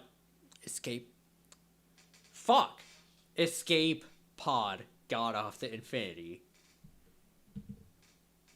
Like, it's already shown that he's alive out there somewhere. I mean, try and run through it, right? From memory. No fucking script, no bullshit. Game opens with Master Chief being thrown off the Infinity into space. Just thrown off by Atriox. Right? Atriox, who, again, isn't in the game unless he's in a flashback or whatever. So if we fast forward to the end, the after credits is that Atriox is still alive. So if he's still alive, why the fuck wasn't he in the game? Are they setting up DLC? Are they setting up Halo Wars fucking free? I don't fucking know, but he's not in the game. Yeah, honestly, I feel like they're probably gonna add it in DLC, Shrek. Cause like, here's the thing. You cannot tell me with that ending, especially if you look at the legendary ending, that there is not going to be DLC. Yeah, honestly, I feel like it's a good choice that they cut out 2/3 of the game. Like, I usually never say that, but like, it's true. Cause here's the thing. What we got was a more focused experience, a more focused and polished experience. So basically, instead of getting Cyberpunk 2.0, we got Doom Eternal 2.0. Even though he's still alive. And they think he's dead. Why? Never explained. Never explained why they think he's dead. But apparently, they think he's dead. So, new man, generic brute 117 fucking takes his place. Generic brutes. whatever. At least the fucking What do you mean generic brutes? Escharum is not that generic, mate. Literally, he has a better motivation than every Halo villain aside from the Prophet of Truth. elite is a black speck. Oh, and Tartarus. Obsolete this time instead of a generic red one. But, you know, the battles are kind of cool, the bosses are kind of cool, but with regard to the story, who gives a fuck about the fucking brutes or anything? You wrote Does this motherfucker not know how to sprint or grapple? out the only guy that was of interest, which is 8. Like, legit, I am not going to take you seriously with this kind of dog shit gameplay. Trucks, and we're left with vanilla guys. And then you just throw in a fucking replacement for the fucking Didact, which is the fucking Harbinger. Okay, this is where I'll give him a bit of credit. The Harbinger was actually a pretty meh villain. Like, it feels like there was going to be big stuff happening with her, and I feel like it's probably going to happen in regards to the DLC. But, like, I don't know. She didn't really interest me. Escharum, on the other hand, is great. I loved Escharum. Because, like, he had an actual motivation, which I'll probably explain once the dust settles, spoiler-wise. Let's go. It's just the same character, just female. Fucking hell. Oh, but the Didact had his own Promethean army. Yeah, the Didact actually had something about him, actually something cool. The Harbinger is the Didact Light. Why is the Didact not in the game? Because they killed him in a fucking book. This is retarded. See, like, here's the way actually, never mind. Nothing from Halo 4 and 5 carries into this fucking game. Except for the plots of Halo 4 and 5. Yeah, they filed Apart from it. Cortana, I which noticed we'll get that. onto. It's definitely So, interesting. Aatrox throws I'm Master honestly Chief off excited. the Infinity. Even though it doesn't look like the Infinity, you never would have guessed it was the Infinity. Only by playing further into the game, you understand that it is the Infinity, but you never would have known that. Maybe that's the goal through environmental storytelling. You know that not everything has to be handed to you on a silver spoon. Because it's not a scene. Nobody else is in the scene. No Lasky, no Halsey, no Palmer. Oh my god, this retard. He just missed the gravity. He just missed the teleporter. Bruh. Oh, God. No, nothing. Nobody I know I'm nitpicking in regards to the gameplay, but oh my god. is in this scene to make you feel like this is on the Infinity, or even looks like it's on the fucking Infinity. Yet, it fucking takes place on the Infinity. Okay, whatever. So Aatrox somehow blows up the Infinity, and somehow they think he's dead from this. And Master Chief is apparently dead from this. Everyone thinks he's dead. Well, yeah, because he got surgically beaten. Master Chief said it himself. He got beaten precisely and carefully by Aatrox. Plus, the Banished are just far better specialists than Captain Lasky. It's not like they're fighting Captain James Carter from the Spirit of Fire on Halo Wars 2. Fast forward, like, until the pilot grows a beard, because he stole the Pelican off the Infinity, right? So the length of time it took for this beard to grow is the length of time Master Chief has been floating in space. Okay, that I actually agree with. Like, while I don't hate the story of Infinite, that is a massive plot hole. Like, he's just been floating out there for 6 months in survival mode without any food or water. And, I don't know, it's just whack. Right? So that's like weeks. Minimum of weeks. He can't recycle air for that long. In the lore, in the books.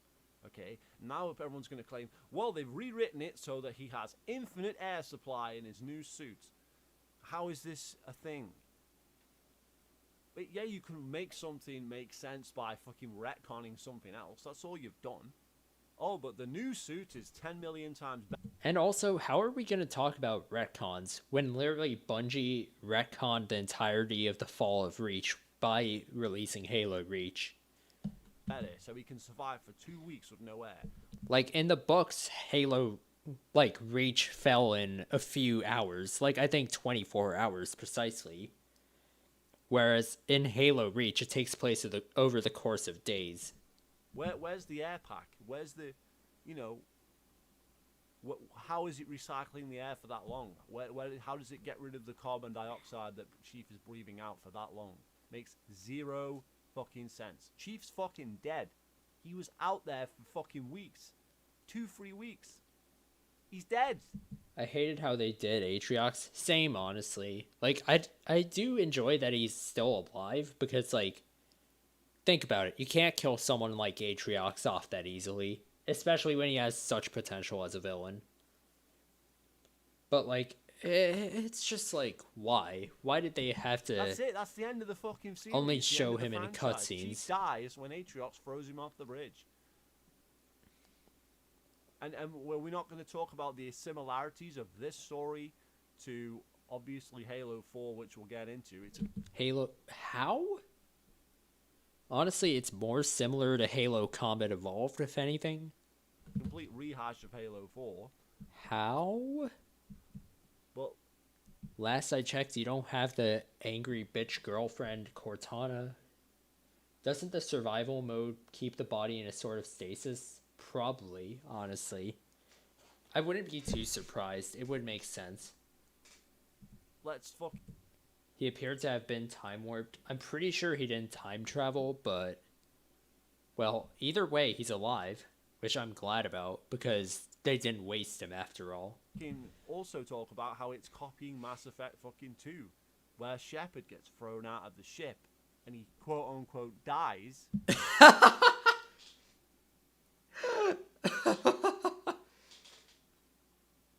Imagine thinking that because your main character gets thrown out of a fucking ship, it's like Mass Effect.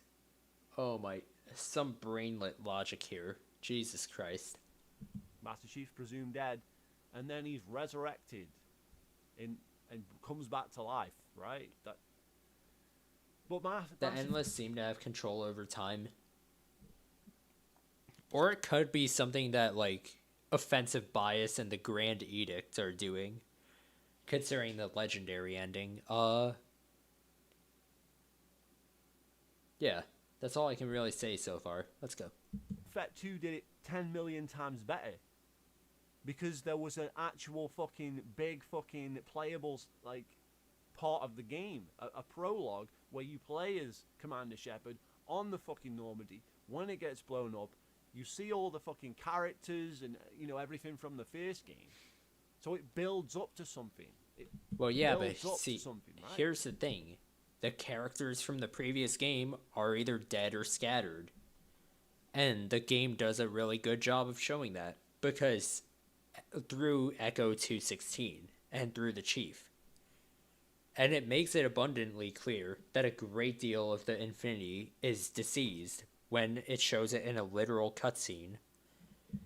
This game doesn't have that. It has Atriox for about 2 seconds, and you see Chief get thrown off the ship. That's it, and you don't even know it's the ship. You don't even see him fall. You don't even see a shot of the Infinity at any time. Yes, you do. You see the wreckage of the Infinity all around the Pelican when you first start up. It's so bad. You know, this review's going to go on forever, right? Evidently. I already feel like I'm dying inside. It's bad. You don't see a big epic space battle. There's a big epic space battle in the game. You don't see any fucking Covenant ship versus human ship action. Yes, you do. You see the Banished fight against the Infinity and destroy it in a series of minutes. Matter of minutes, my bad. All we know is the Banished somehow blow up the Infinity. That's all we know. Somehow. Some way. Quote unquote somehow, even though they literally surgically destroyed it because the Banished was the Infinity was understaffed. Due to having already lost like half of its personnel trying to defend their retreat off Reach. Not Cortana. Not the Guardians.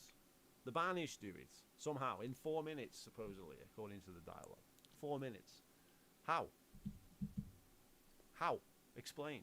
Atriox managed to again, understaffed Infinity. Board the ship and everything? Harbinger was talking to someone in the past. Honestly, that does make sense. That does make a lot of sense. How did this happen? Wouldn't this been a cool fucking thing to play out in gameplay? Get back the fucking original actors, get back Lasky, get some of these people in the fucking game, even if they just die off in the first fucking few minutes. Let's see them die off. Let's see some of these fucking epic moments. No, you don't see any of that shit.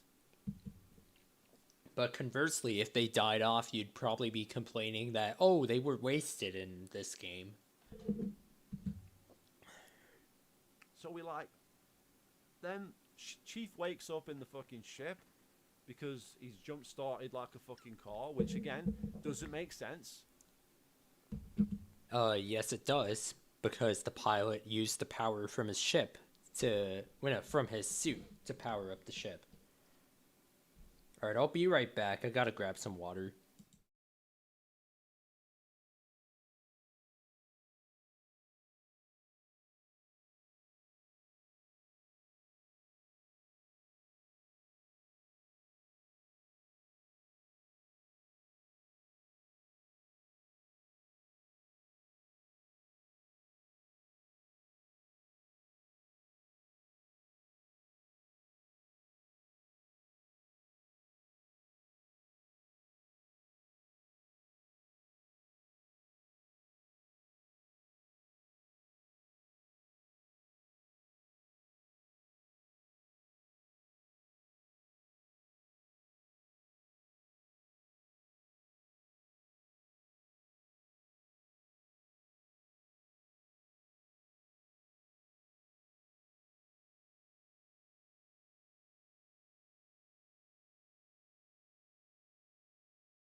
Alrighty, let's get back to it. Now that I have some water by my side, and I am not... Where the fuck did my jacket go? It just outright fell off my chair. Okay. Let's just... We've seen Halo 3, Johnson just unlocks his armor. Why was electricity required to fucking... Oh, his suit was blah blah fucking blah in the writing. Okay, whatever. So basically, he cites the exact reason why it wasn't powered up, and then decides to, and then just outright decides to ignore it. At least he changed the fucking melting face on the guy's wife. At least that was changed for Brohammer. At least that was a fix, even though I don't. That's the most cliche story you can come up with. Daddy misses his kids in space. I did a video about it, which was then subsequently blocked. I mean, that is the most cliche story. It's a well-known cliche, and it's right there in the first cutscene of the game, essentially. Well, second cutscene now. Well, yeah, but can you blame him? Sorry about that. He's not even a Marine. The pilot is not even a Marine. He's not an ODST. He's not a hero. He's not even a fighter. He's just a scared civilian. He would understandably just want to go home. He doesn't want to fight the Banished. He doesn't want to be out in space for the Master Chief's vendetta. He just wants to go home.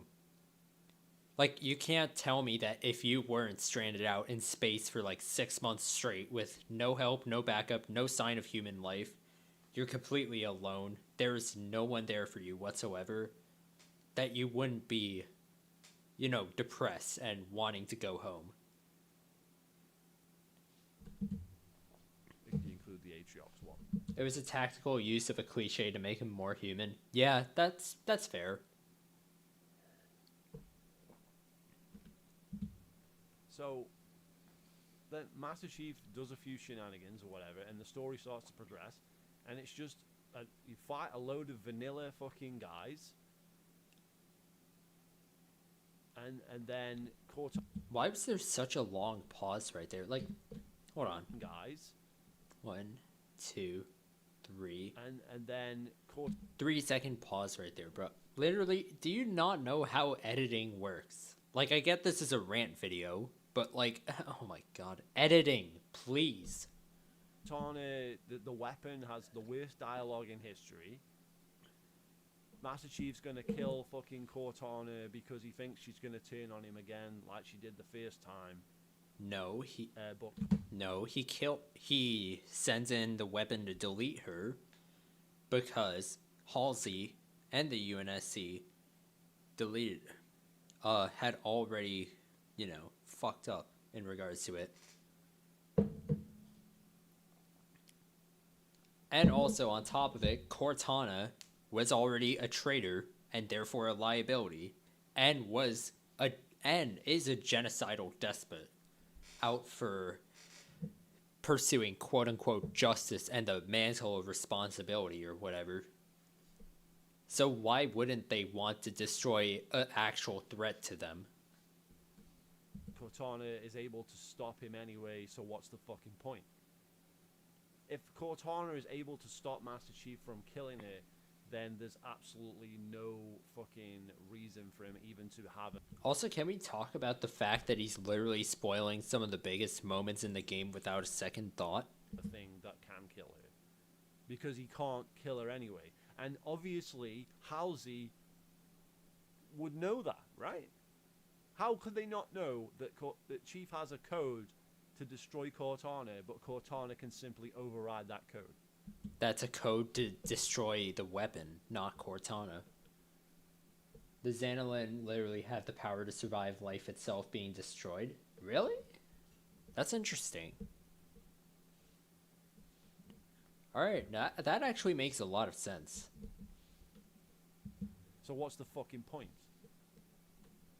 It's bad writing, it makes no sense. If Cortana can override the code to kill her, the code is worthless, it doesn't, you know what I'm saying? And this is a character that minutes before was saying she wanted to be killed because that was her purpose. She'd done her purpose, so she wanted to die. That's not even Cortana, that's the weapon. She wants to be killed because she already completed her mission and her purpose was no longer needed. However, Cortana herself intervened and stopped that because she knew that John, if he ever came back, would need a grounding force to sort of keep him from falling into a depression like he did after Halo 4. Then when Chief tries to give her what she wanted, then all of a sudden she turns into a fucking SJW fucking retard, saying how Chief is a bad guy. Well, excuse me, like 2-3 scenes ago you were asking him to kill you, and now he's doing what you asked him, and now you're upset about that. Because they had already committed to a mission of stopping the Harbinger. And she was his best shot at doing so. Talk about fucking PMS. I mean, are you fucking taking the piss? And this is the story? And then the fucking bearded guy's like... They survived the ring blast, which uses precursor technology. Oh, gotcha. What? Oh, why? You get him fucking chipping in? Chief, why would you do that? Shut up, you fucking goofball. You're not here on the fucking ground. You're fucking pissing around with your fucking little falcon or whatever. Pelican. SJ, I know, right? Like, imagine, like, here's the thing. Imagine that you're, like, about to complete a mission, and then your new best friend decides to try and fucking murder you in the middle of it, all so he can save his own sorry hide. Like, here's the thing, okay?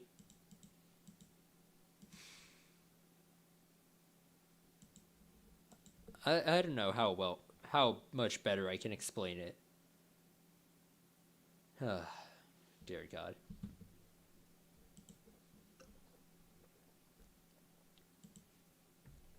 So anyway, the story sucks cock. Not just because the story you're playing sucks, but because it's so dumbed down and they've wasted. The story is bad because I can't look past my own nose to figure out shit. Everything from like 2012 in Halo 4 all the way up to now, everything they built up was simply thrown away. So it's complete. That's why it's not just the fact that the story we're playing is terrible and the cheesiest dialogue in history, but the fact that nothing was salvaged out of 2 shitty games prior. What do you mean? Care to elaborate? Even though, actually no, we all know you won't. Don't bother answering that question. And Halo 4's got better fucking dialogue than this game, better fucking characters than this game, easily.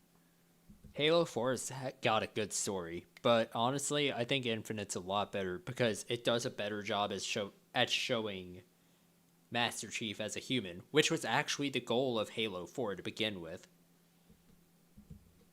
You can argue level design, but in terms of story alone, Halo 4 pisses on this fucking game. Honestly, still disagree.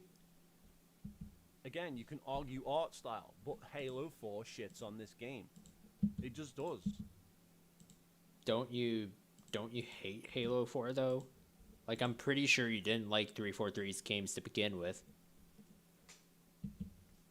Okay, now if you skip every fucking cutscene in the game and just play through it, well, I did on my second playthrough because my achievements broke, blah blah fucking blah, we won't get into that.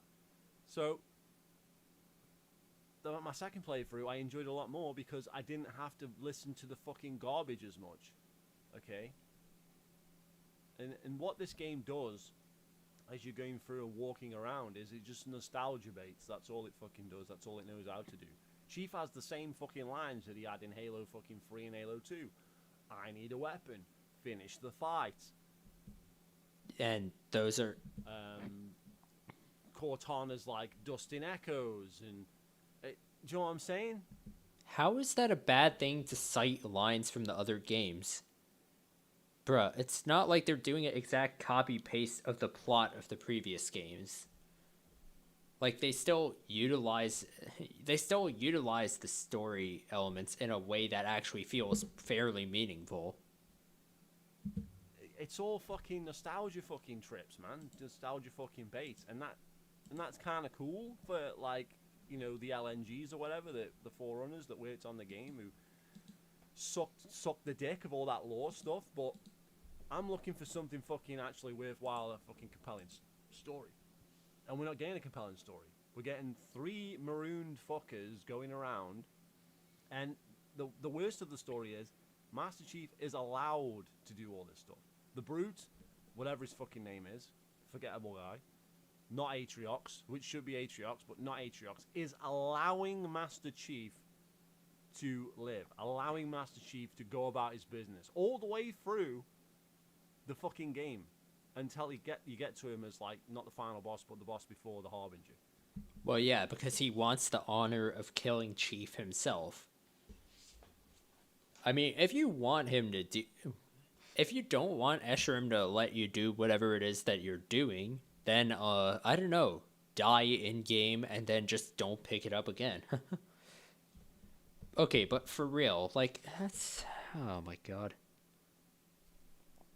His whole motivation. I know I said I wouldn't get into it today, the Three Musketeers. If they were a band, they would be Maroon 3. Not even Maroon 5, Maroon 3. Except they're an actually good band who makes good music. But anyways, the point I was making about Escharum, the reason he is letting Chief run amok on the ring is because he wants to fight him himself.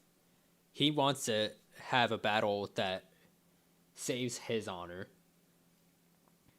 Yeah, pretty much. That sums it up perfectly, Shrek. That's what I was about to say, but on a really long-winded note. You summed it up in a few words. Right there. He's basically just dying of sickness. He wants an honorable death. And who can blame him? Like, in his scenario, if he doesn't die with an honorable death, he's gonna basically be the laughingstock of the Banished who couldn't kill the Master Chief in a good way, and died of fucking sickness. The Harbinger is just thrown in at random. Okay, that I agree with. The Harbinger is meh. And the whole fucking, like, a fucking a bunch of people, the Endless, whatever the fuck they're called, I think that's what they're called, don't quote me on that, are going to be released or whatever, and we have to stop her before she does it. That's just thrown in. That's got fuck all to do with the rest of the story. That's just tagged on. Actually, come to think of it, there was a reason that the Harbinger and the Endless were involved. It's because they shared the same goal of rebuilding the ring. Just like Atriox and the Banished wanted to. That's like, it's like they added the Didac story into whatever the fuck they came up with the fucking Banished. That's all they've done there. And then the Banished are working with this person. Where the fucking Harbinger's going to release the Endless and destroy the Banished. Why are they working with the fucking Harbinger? Because they want to reconstruct the ring. I don't know why yet. I'm pretty sure it's probably just to wipe humanity out. Especially since that's what Master Chief said their objective was. Yeah, most of the that would explain why it is that the Harbinger doesn't exactly feel, complete. The plot makes no sense. You fucking just watch the cutscenes again and explain to me where it makes any fucking sense. You don't need to use just the cutscenes to understand the story. You can also literally just pay attention, pro tip, to audio logs, to environmental storytelling, to basically everything in the game by this point. So if you don't understand the story, that's completely on you, man. It doesn't. Like I say, like, it's not like Halo 5 where you had to read like 10 fucking novels to even understand the story. This right here, you don't need to read shit to understand the story. Skip the fucking cutscenes and the game's not that bad. It's better than Halo 5. At least you don't have fucking gay teammates that fucking are worthless. Oh, fuck. Are we really gonna argue that's the reason why Fireteam Osiris was shit? Fireteam Osiris was shit because they were cardboard cutouts. Like, right here, the Act Man here, he described that pretty well in one of his videos. He explained pretty well that, like, in one of his many videos breaking down Halo 5's campaign, that the characters just felt like shit. It's not because of diversity or whatever. Simply because they're shit. Did you know I died on the first mission? Bread, if it was on normal difficulty, I'm going to laugh. You know? Not on stream, though. My vocal cords are dying. Levels. You know, San Helios was good and everything else was terrible. You fight the Warden Anal 7 times. That ain't this game. You fight a lot of bosses, but at least it's like, oh, you face a couple of elites, visible elites with swords. Okay, that's cool. You fight Guilty Spark's fucking nephew or whatever in a fucking mech twice. You fight... Did he just call another monitor fucking Guilty Spark's nephew? Massive bro moment. A bunch of brutes, different ones. They're all, pretty much the same, but they got like different weapons and stuff. So, homie, stop skipping over every fight. This is Halo, not a fucking. Oh my god. You could argue that, and you fight the Harbinger. Okay, so there's a lot of bosses, and you could argue like the Red Hunters. They're like fucking bosses on their own. You have to fight those motherfuckers, and they're hard to kill, right? But you do all this. And, Okay, it looks like this man isn't even playing on, like, fucking normal. This man is playing on easy difficulty. I was trying something new, like a legendary run, but I just died. Oh, that sucks, man. It's a better game than Halo 5, but, it's an excessive use of the same fucking shit bosses. And there's no ending. Like, so that kind of coincides with gameplay and... like the ending of the story is ass. So what? How? Care to elaborate? What have I missed? Like, say the Harbinger just turns up. There's no plot there whatsoever. The ending is literally them realizing that there's hope for the future. And it's setting up DLC, such as the Endless coming into the fray, more so. Also, offensive bias. More of probably Despondent Pyre, I think? I don't know. But I know offensive bias is coming in, that there's going to be more of the Banished, presumably, especially since Atriox is shown to be alive. Spoilers, by the way.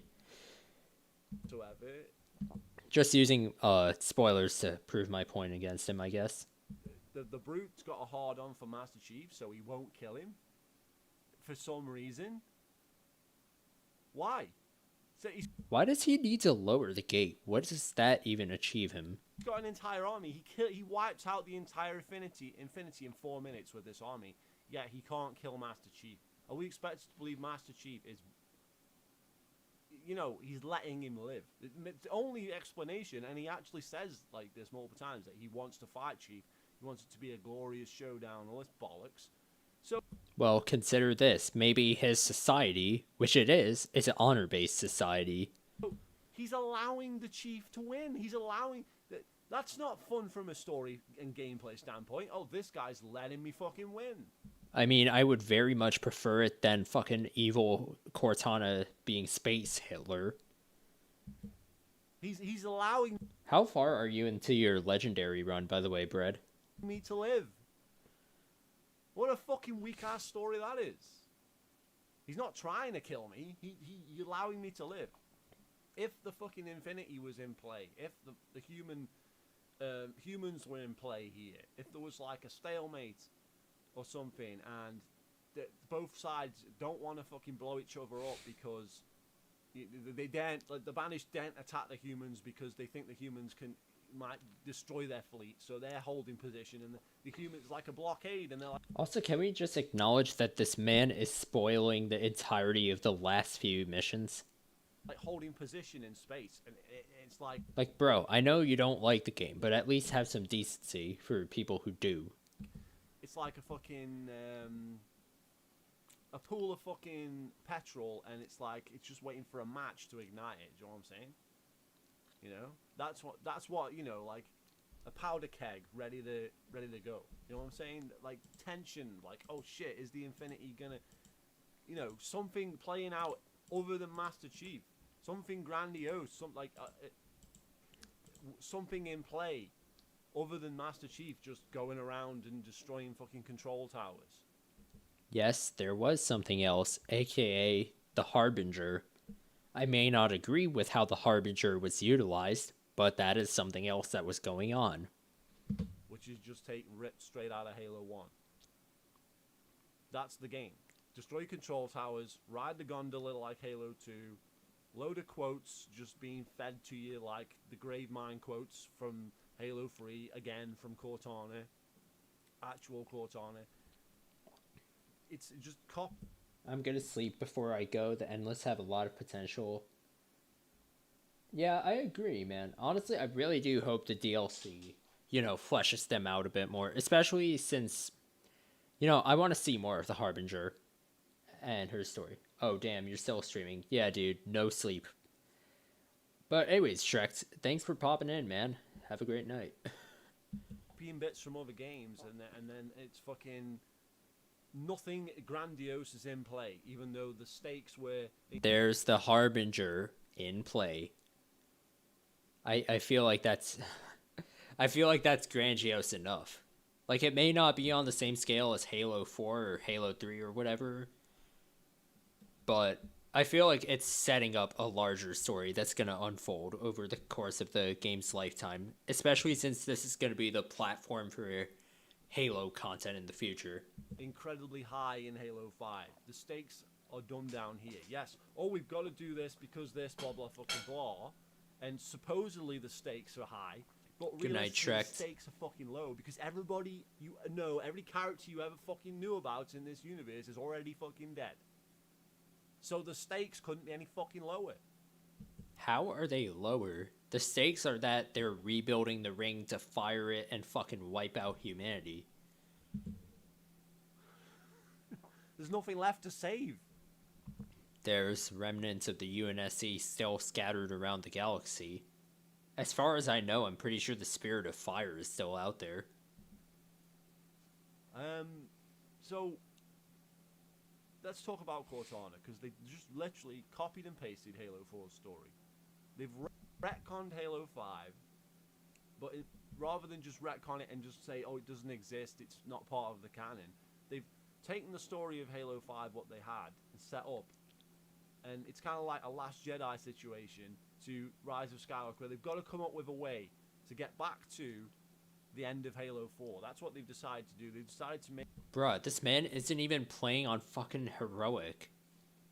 This man is straight up playing on easy difficulty. It's like he wasn't even trying. Make Cortana a good person again, or good character, or whatever. So they've got to come up with some convoluted bullshit where Cortana has a change of heart and decides to destroy herself to make sure that the fucking Endless aren't released, alright?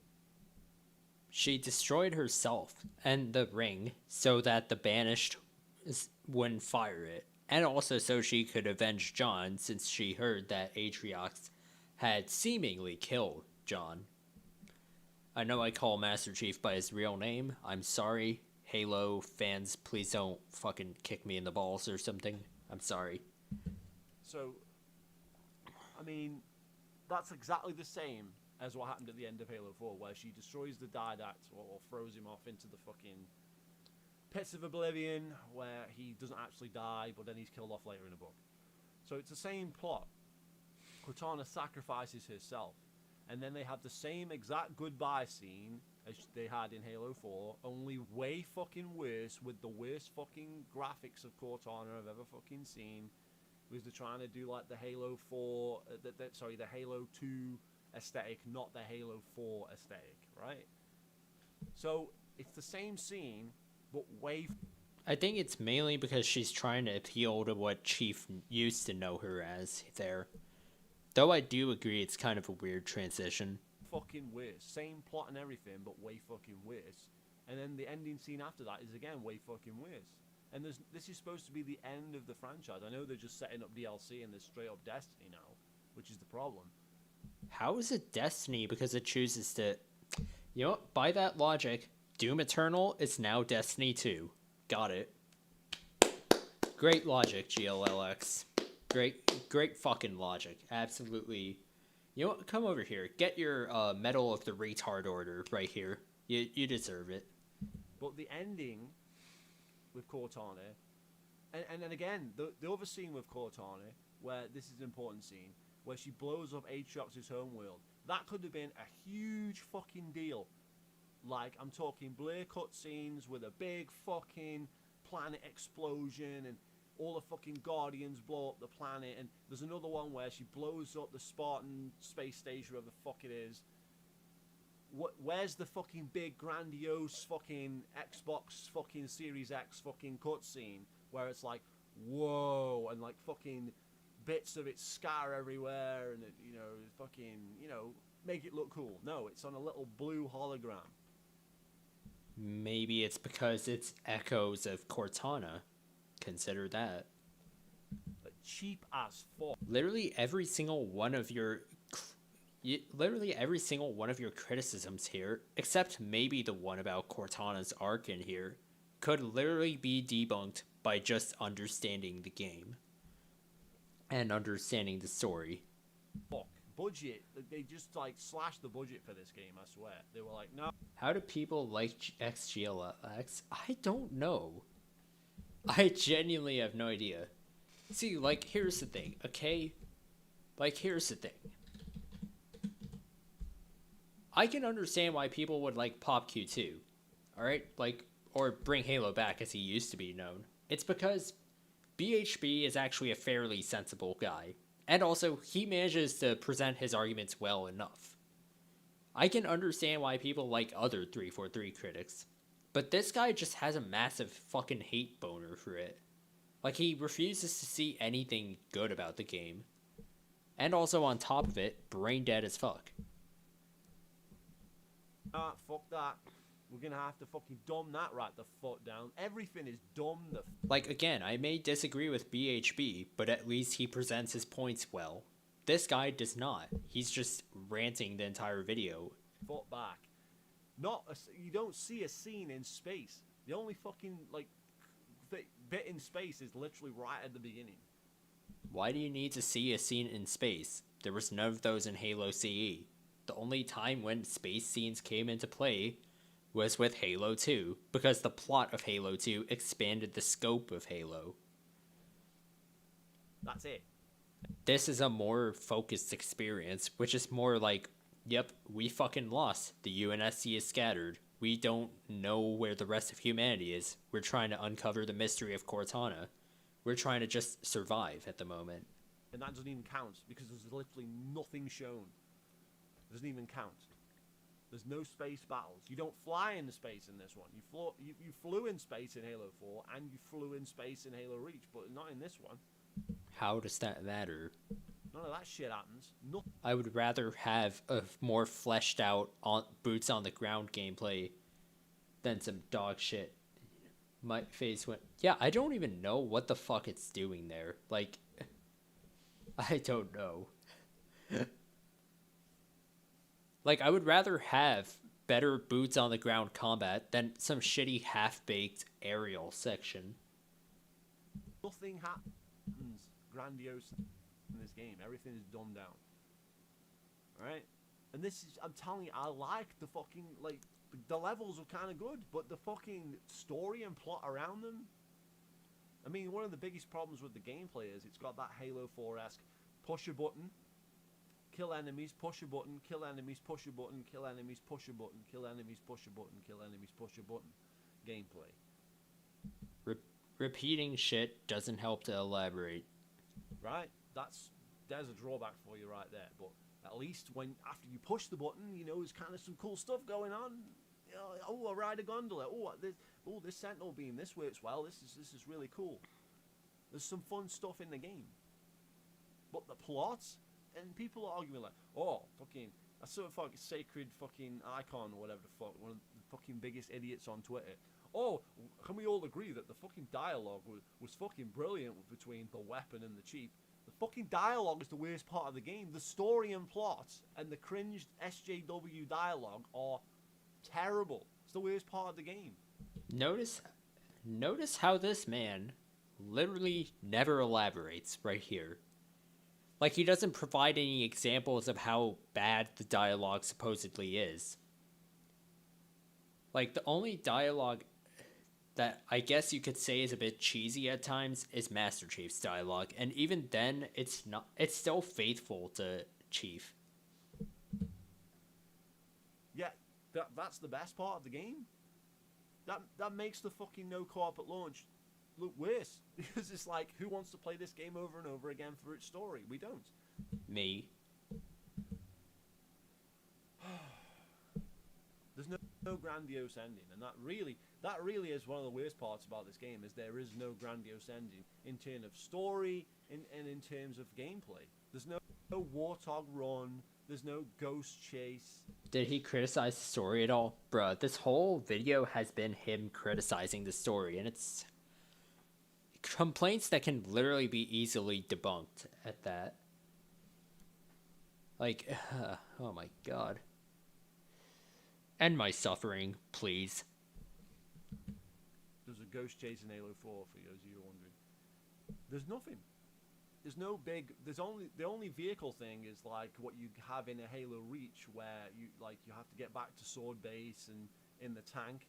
That they kind of redo that level in the open world in this game. Like, it's a very similar type of deal where you have all the vehicles are lined up and you pick one and then you have to get to the base. That's the same exact thing happens in Halo Reach. This game takes from other better games and then puts that part in the game, and it's like, oh, this is kind of fun. It's like, I'm not saying it's a bad level. I enjoyed like what they were doing here, like pulling from other games and stuff, but the execution of the story and the ending is worthless. So basically, your only complaint with the game is the story, and you refuse to see any. And like, you're saying that the campaign has good missions, but refuse to elaborate why in regards to every single one of them. Dear God. What I've heard is the plot in Infinite is inconsistent. Well, it seemed actually near in regards to the Flood. Apparently there's like, hold on, let me find a picture of it.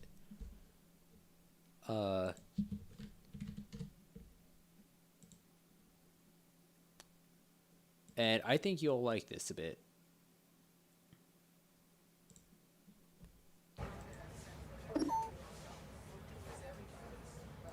I hate living. Anyways. What are these things? Genetic repositories Forerunner storage vessels. Siluxes. How do you know this? I was stuck in that room for 6 months, surrounded by them. So basically these right here, the Siluxes, this is a bit of a minor spoiler, but it doesn't really come into play. So this is just containers for like the DNA of organisms, so that in case like the Halo ring gets fired and wipes out life again, they at least have some form of backup. So that they can restart life. To say they talk a lot.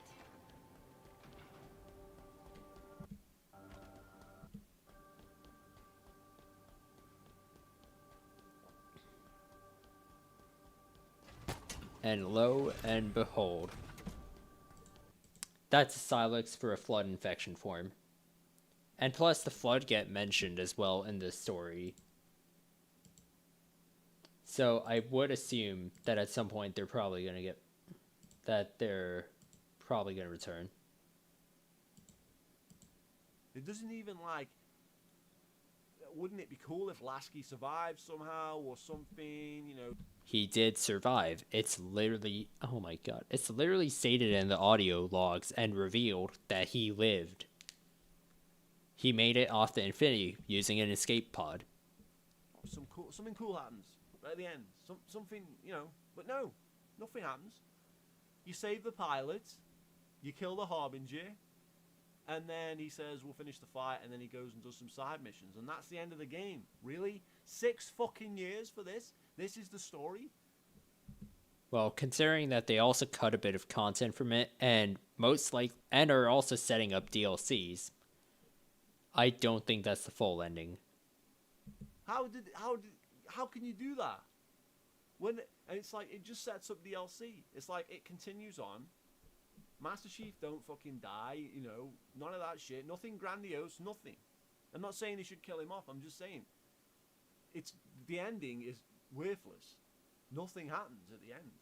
The ending sets up other stories to be told inside of Infinite and inside of the universe. I wouldn't see that as worthless. There's no finale. Oh, you killed a Harbinger, so you stopped the Endless. Well, that fucking is worthless. What should happen? Yeah, there's quite a few hints at the Flood.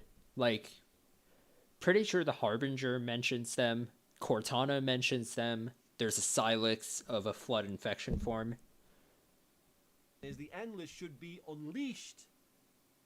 And then that sets up the DLC of the Endless actually being unleashed, and that's a new enemy, and that would actually be cool. I'd be more on board for that. Especially if it was free DLC. It probably will be, to be honest.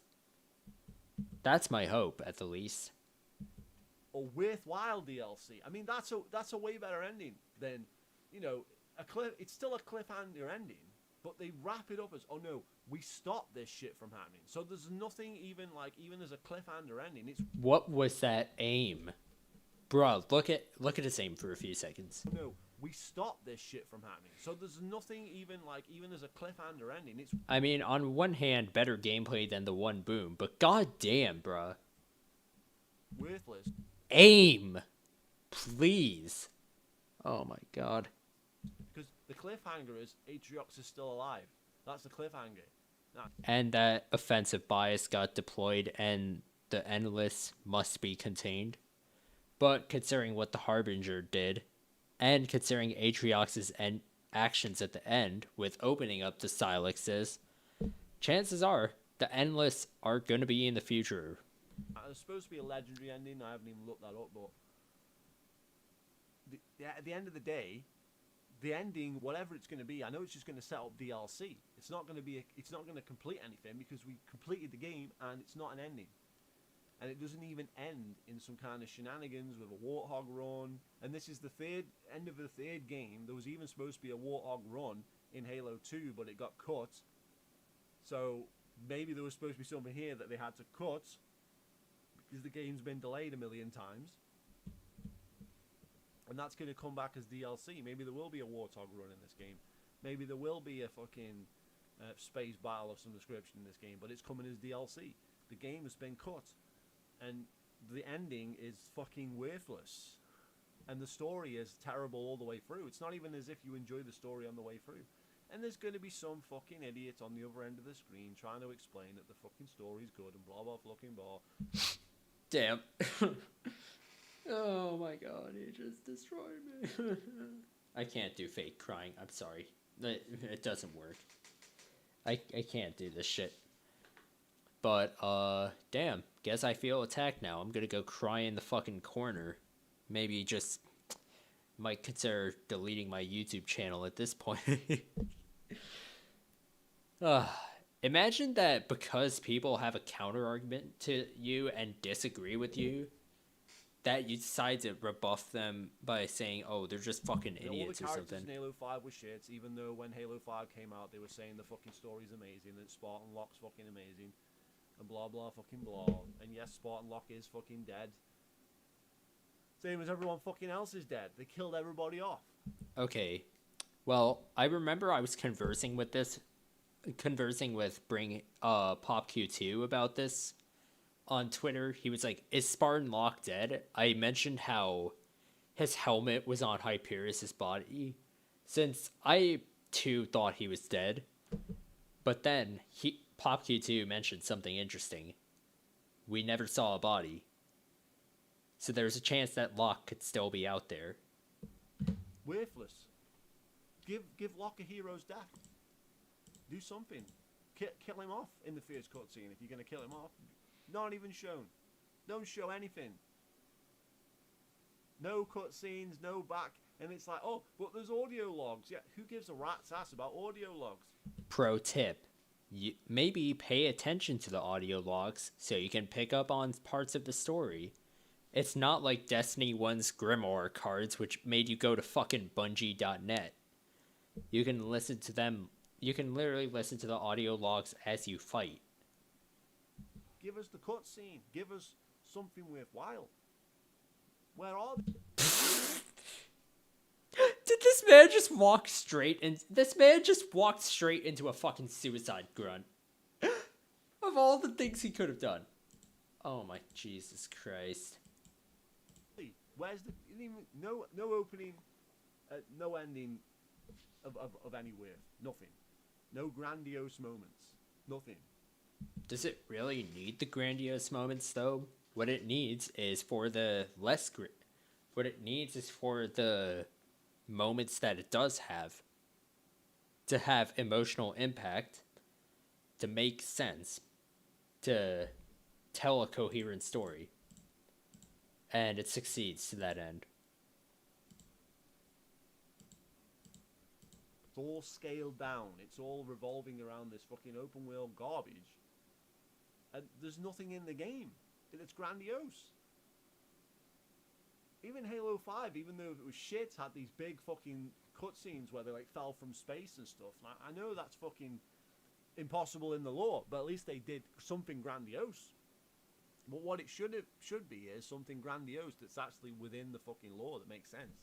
What it should do is portraying Master Chief the way Master Chief should be portrayed, which is not as a superhero, but as a symbol of hope, as a man. And just, oh my god. I am slowly losing brain cells. Well, they don't do that. So the story's ass. Oh! So the story is ass because there's no big explosions or any bullshit like that. Got it. Fucking, I despair. I despair. Like, 6 years for this. 6 fucking years. This is the story they came up with. And every single time that something came out about the game, you would flip your shit and act like a fucking baby because it didn't adhere to whatever it is that you wanted from the franchise. Because, oh, Herder 343 bad. Like, don't get me wrong, I was absolutely worried for this campaign as well. And I still have my issues with it. But, like, this man refuses to see anything good about it whatsoever. And to be fair to the writers, they were handed a raw fucking deal with the end of Halo 5. They had to write something that made sense from the end of that shit, which just is fucking nearly impossible. So I can understand what they've done here, but The execution's not even good. It doesn't even like what they're saying. Like, the Infinity is destroyed. Okay, can we see it destroyed? Can we see it in a fucking elaborate cutscene or even a playable fucking section of the game? Fuck, kill me, please. Fine. Guess we're gonna have to show GLX that. Why is it showing my own stream in the recommended?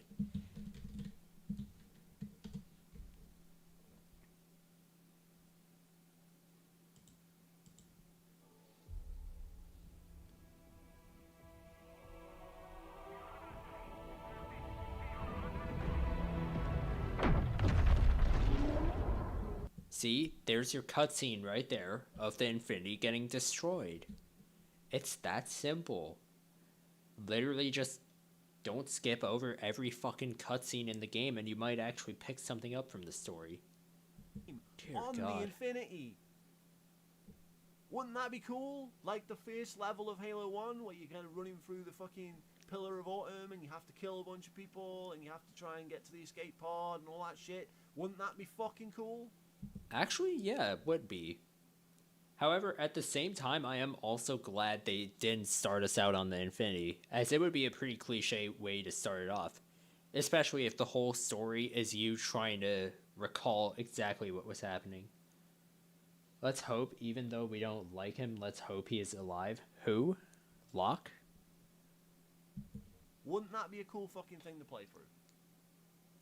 Why is that not in the game? With a big elaborate cutscene showing the Infinity getting blown up as he's thrown into space. I'm not replaying the cutscene. I swear to God. You know, and that's from their own story that they've come up with.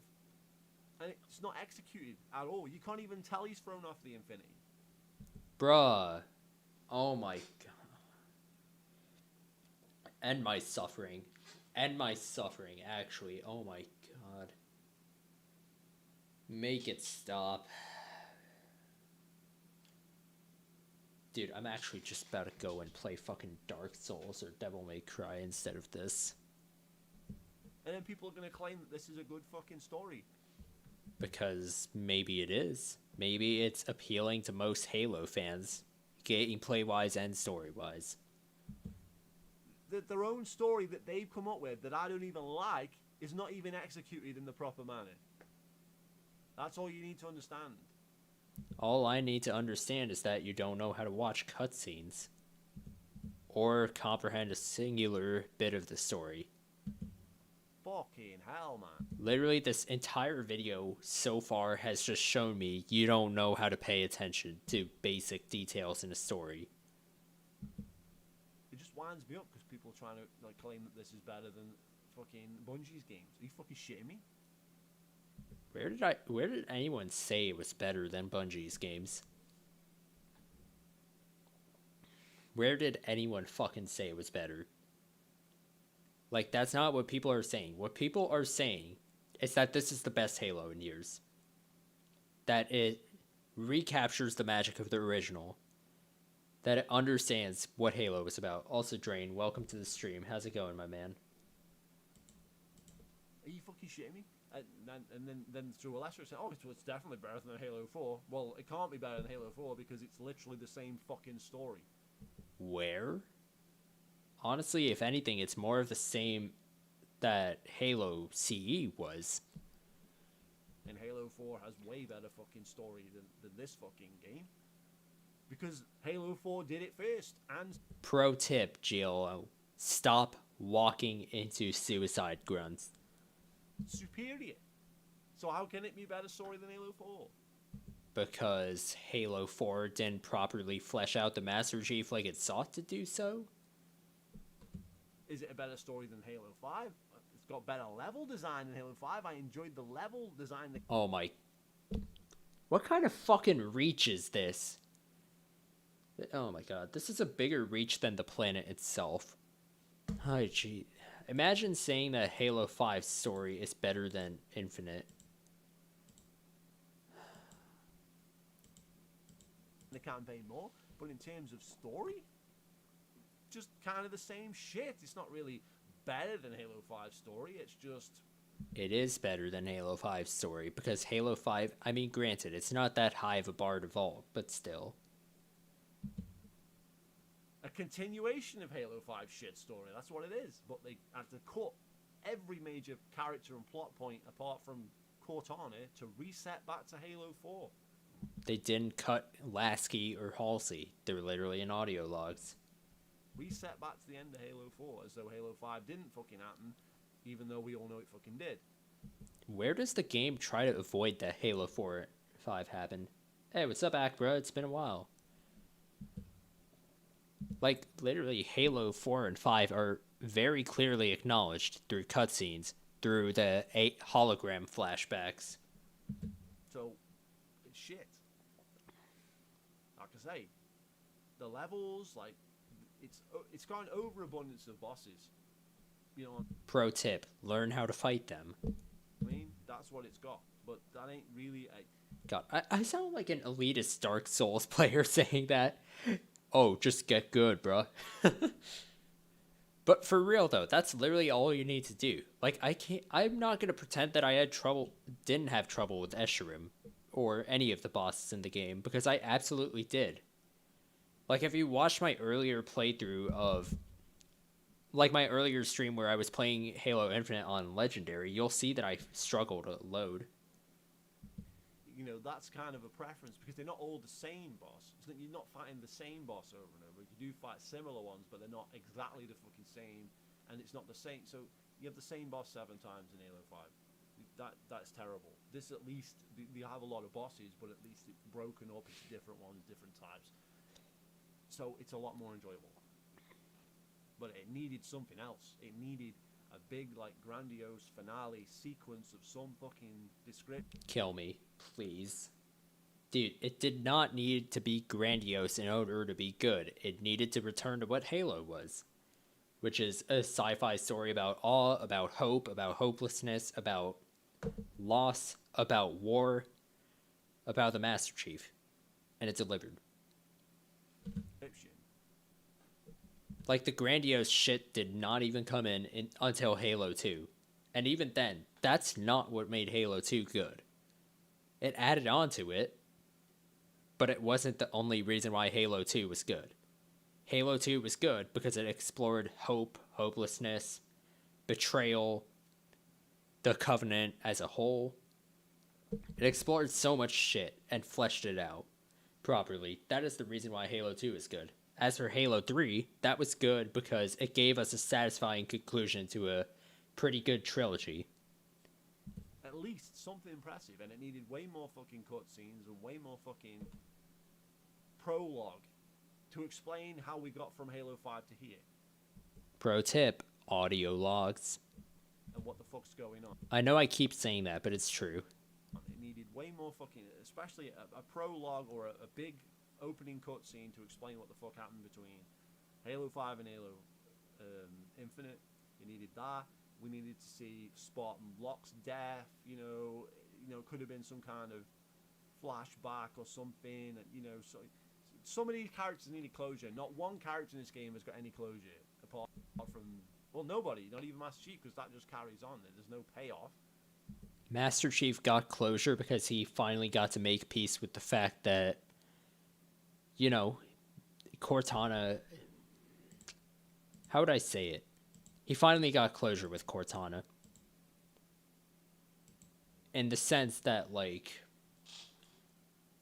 he was finally able to reconcile with the fact that she was gone. That she had sacrificed herself. That she had saved him. That she... I don't know how I'd say it, really. There's no payoff with Cortana. She's just back to where she was in Halo 4. Dead. That's how she should have stayed in Halo 4. So then there was more of an emotional impact. And the new Cortana is just the same, like, just a social justice warrior version with UNSC on her fucking neck and wearing all man's clothes. And what? Okay, I've heard a lot of people argue that the weapon is annoying, but I've never, like, heard people argue that what she's wearing is SJW. You know what I mean? Like, Are you mad that Cortana finally got to wear some clothes or something? GLX misogynist confirmed? Nah, but jokes aside though, imagine that being the only reason you use to argue that that the weapon is a bad character. So, was that character development? Now she's a fucking social justice warrior feminist character who fucking hates Master Chief because Master Chief tried to kill her? That's the story? She hated Master Chief for maybe like 5 minutes before she realized that she and Chief needed to work together in order to stop Jaga and Escharum and the Harbinger and to save the pilot. Even though that was the whole fucking, she wanted to be killed 5 minutes before? She wanted to be killed up until the Master Chief assigned her to a new mission, which was stopping the Harbinger and, what's his name, Escharum.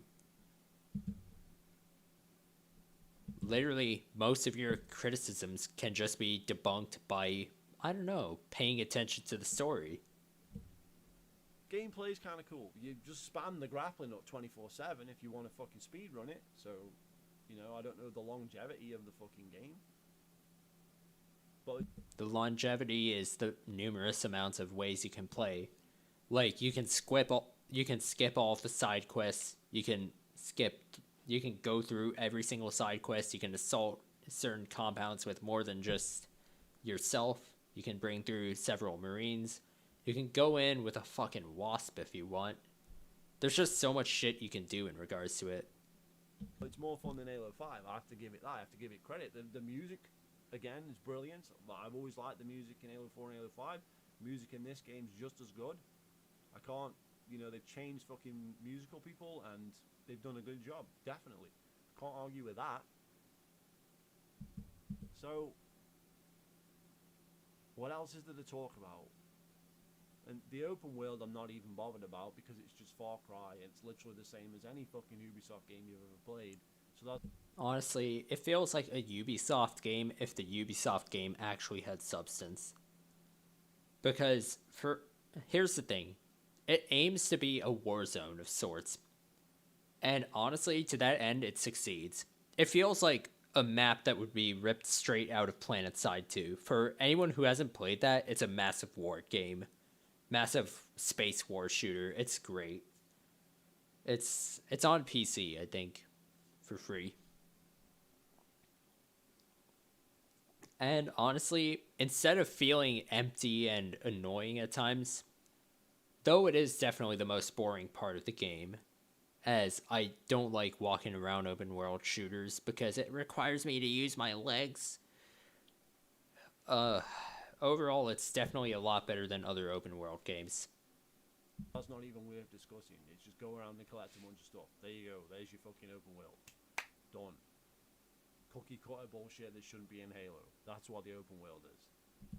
You don't have to traverse the entire open world. None of the side quests or fobs are mandatory. It's just something nice you can have in case you want to have more options to, say, assault the next mission or whatever like that. So let's not even fucking discuss the open world because it was just wasting our time. But I had the same feeling on it now as I did before. Shouldn't be in the game. That's it. So we've covered the open world. We've covered the fucking story. The level design is more Halo than Halo 5. It's more fun than Halo 5. Is it better than any other games? You'll have to fucking replay it a million times and then you'll know if it holds up against the other games. Because those games have been played many times by most of us. So, is this game got that longevity? Does it have the replay value? Halo 4 doesn't have the replay value of a Halo fucking 2. Or a Halo 1. It doesn't. Does this game have the replay value? I don't think it does, because for one, the story certainly doesn't. But if you skip the story, the game is a lot more fun. I like the ending bit where you have to fight a bunch of firefights, essentially, against different enemies. The Red Hunters come in, you have to fight a bunch of people. You're on like a hilltop, like a museum made by the Brutes and all that. That's kind of cool. And, you know, I enjoyed parts of the game. But the problem is there's no big... there needs to be a finale sequence, and there wasn't. And there isn't an opening sequence, so it's all just like... The middle of the game's kind of like there. It's kind of like Mass Effect 3, but not as bad. You know what I'm saying? Like the ending of Mass Effect 3, it does follow on from Mass Effect 1 and 2, and then it just fucking fails on its ass when it gets to the final ending, right? Well, this game fails on its ass when it gets to the final ending, but it doesn't even follow on from the other games at all in any way. It's like a standalone game, and you're better off just skipping every fucking cutscene because the cutscenes are worthless, and well, the plots are worthless. How? Because it's not even a grandiose thing when you see it. Bruh, it doesn't have to be grandiose, it just has to carry emotional impact.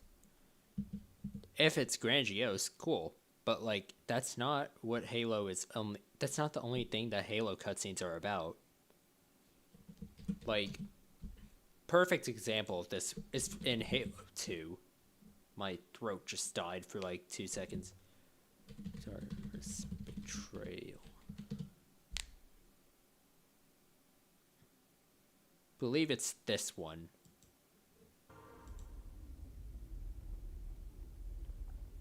Wait, no, that's... Actually, yeah, that is a good example of it. Come, human. It is easy. Take the icon in your hands and do as you are told. Please use caution. This reclaimer is delicate. One icon, Oracle, and I'll rip your eye from its socket. Which is nothing compared to what I'll do to you. Tartarus, stop. Impossible. Put down the icon. Put it down. And disobey the hierarchs? And then, so we're just going to skip over all of this up until here. The Forerunners to eliminate potential flood hosts, thereby rendering the parasite harmless. And those who made the rings? What happened to the Forerunners? After exhausting every other strategic option, my creators activated the rings. They and all additional sentient life in 3 radii of the Galactic Center died as planned. Would you like to see the relevant data? Tartarus, the prophets have betrayed us. See, like right there, that cutscene is not grandiose, and yet it is still one of the best cutscenes in Halo. Because what it does is it has emotional impact. It shows the Arbiter's arc from being a creature, being someone who's questioning everything that they're living for, to finally accepting the cruel reality of the lie they've been living. That's what it's about. Even the plot points like, oh, they're fucking blowing up a planet. It's like, go back and watch Star Wars, you know, the first Star Wars film, episode 4, and you see a planet get fucking blown up, right? In the first Star Wars film. You don't even get that. You don't see a planet get blown up. You go watch Dragon Ball Z, you'll see big epic fucking anime. Bruh, imagine comparing Dragon Ball to Halo.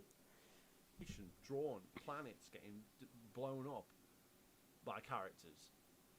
You don't see that. You see a blue hologram. It's piss poor, mate. I'm sorry. It's shit. And that's their own plot. They came up with blowing up a planet. That was their own idea. And yet they don't execute it. And it just fails at execution. More than anything else, it's just poorly executed. And the writing, the dialogue is bad. Dialogue's terrible. Don't care what anyone says. Care to elaborate? Don't give me no bullshit about how, well, this is a fucking young Cortana, not a fucking old Cortana. This is a different character, blah, blah, fucking blah. This character is fucking like a parody of Cortana. And this is a parody of Master Chief. And this fucking Brohammer guy, Fernando there, he's like a parody of something that I haven't quite fucking figured out yet. But he's just a worthless character. Care to elaborate? Oh god, nearly just smacked my mic. It just sucks. Care to elaborate how? Like, I don't know how they make a Halo game with only having 3 people on the human side. And I'm not talking about 3 people as in 3 people who are main characters. No, just 3 people on the human side. There's no humans in the game. Oh, there's Marines you can meet up with in the game. No, fuck them. Fuck them. Where's the fuck? There's nothing. It leaves a lot to be desired. That's what this fucking game does. 6 years of development for this.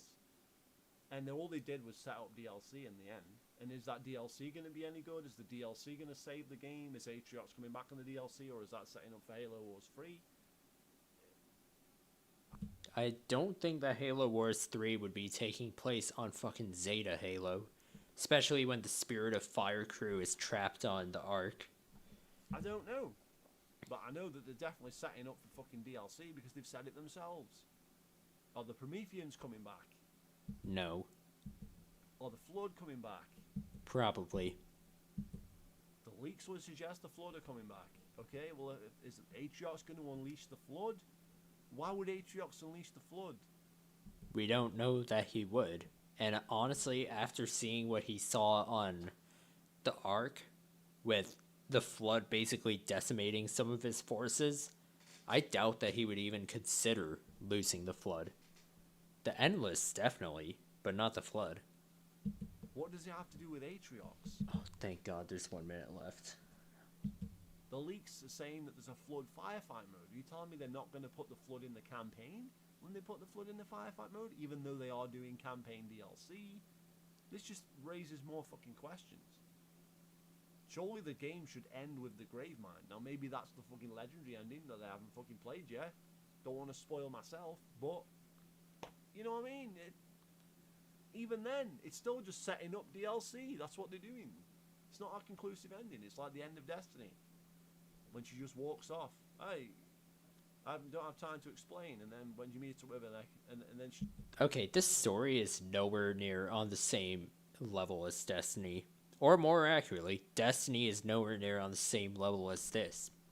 Since Destiny 1 had a fucking shit story for its base game, it's gradually got better, and eventually became amazing with the Taken King. But comparing Halo Infinite, which has actual fleshed out characters with motivations, well realized stakes, and just an overall better plot, is just retarded. just walks off again. What is it? Also, what is it with like every video I've watched tonight, namely Chef Daniel's video and this one, comparing Halo Infinite to Destiny? The only things they have in common are first-person shooter and open world. That's pretty much it. Oh, Jesus Christ. And then nothing is explained. What is he doing in his gameplay as well? That's this game. Nothing is explained. The game fucking ends like you just left scratchy your head. Like what? He's did I gonna die. play? That's how I feel. It's not a good story at all. But it's definitely He's better than fucked. Halo 5. So Yeah. I've got to give them that. Yep. So let me know what you think. Feel free to subscribe, and I'll see you later. No.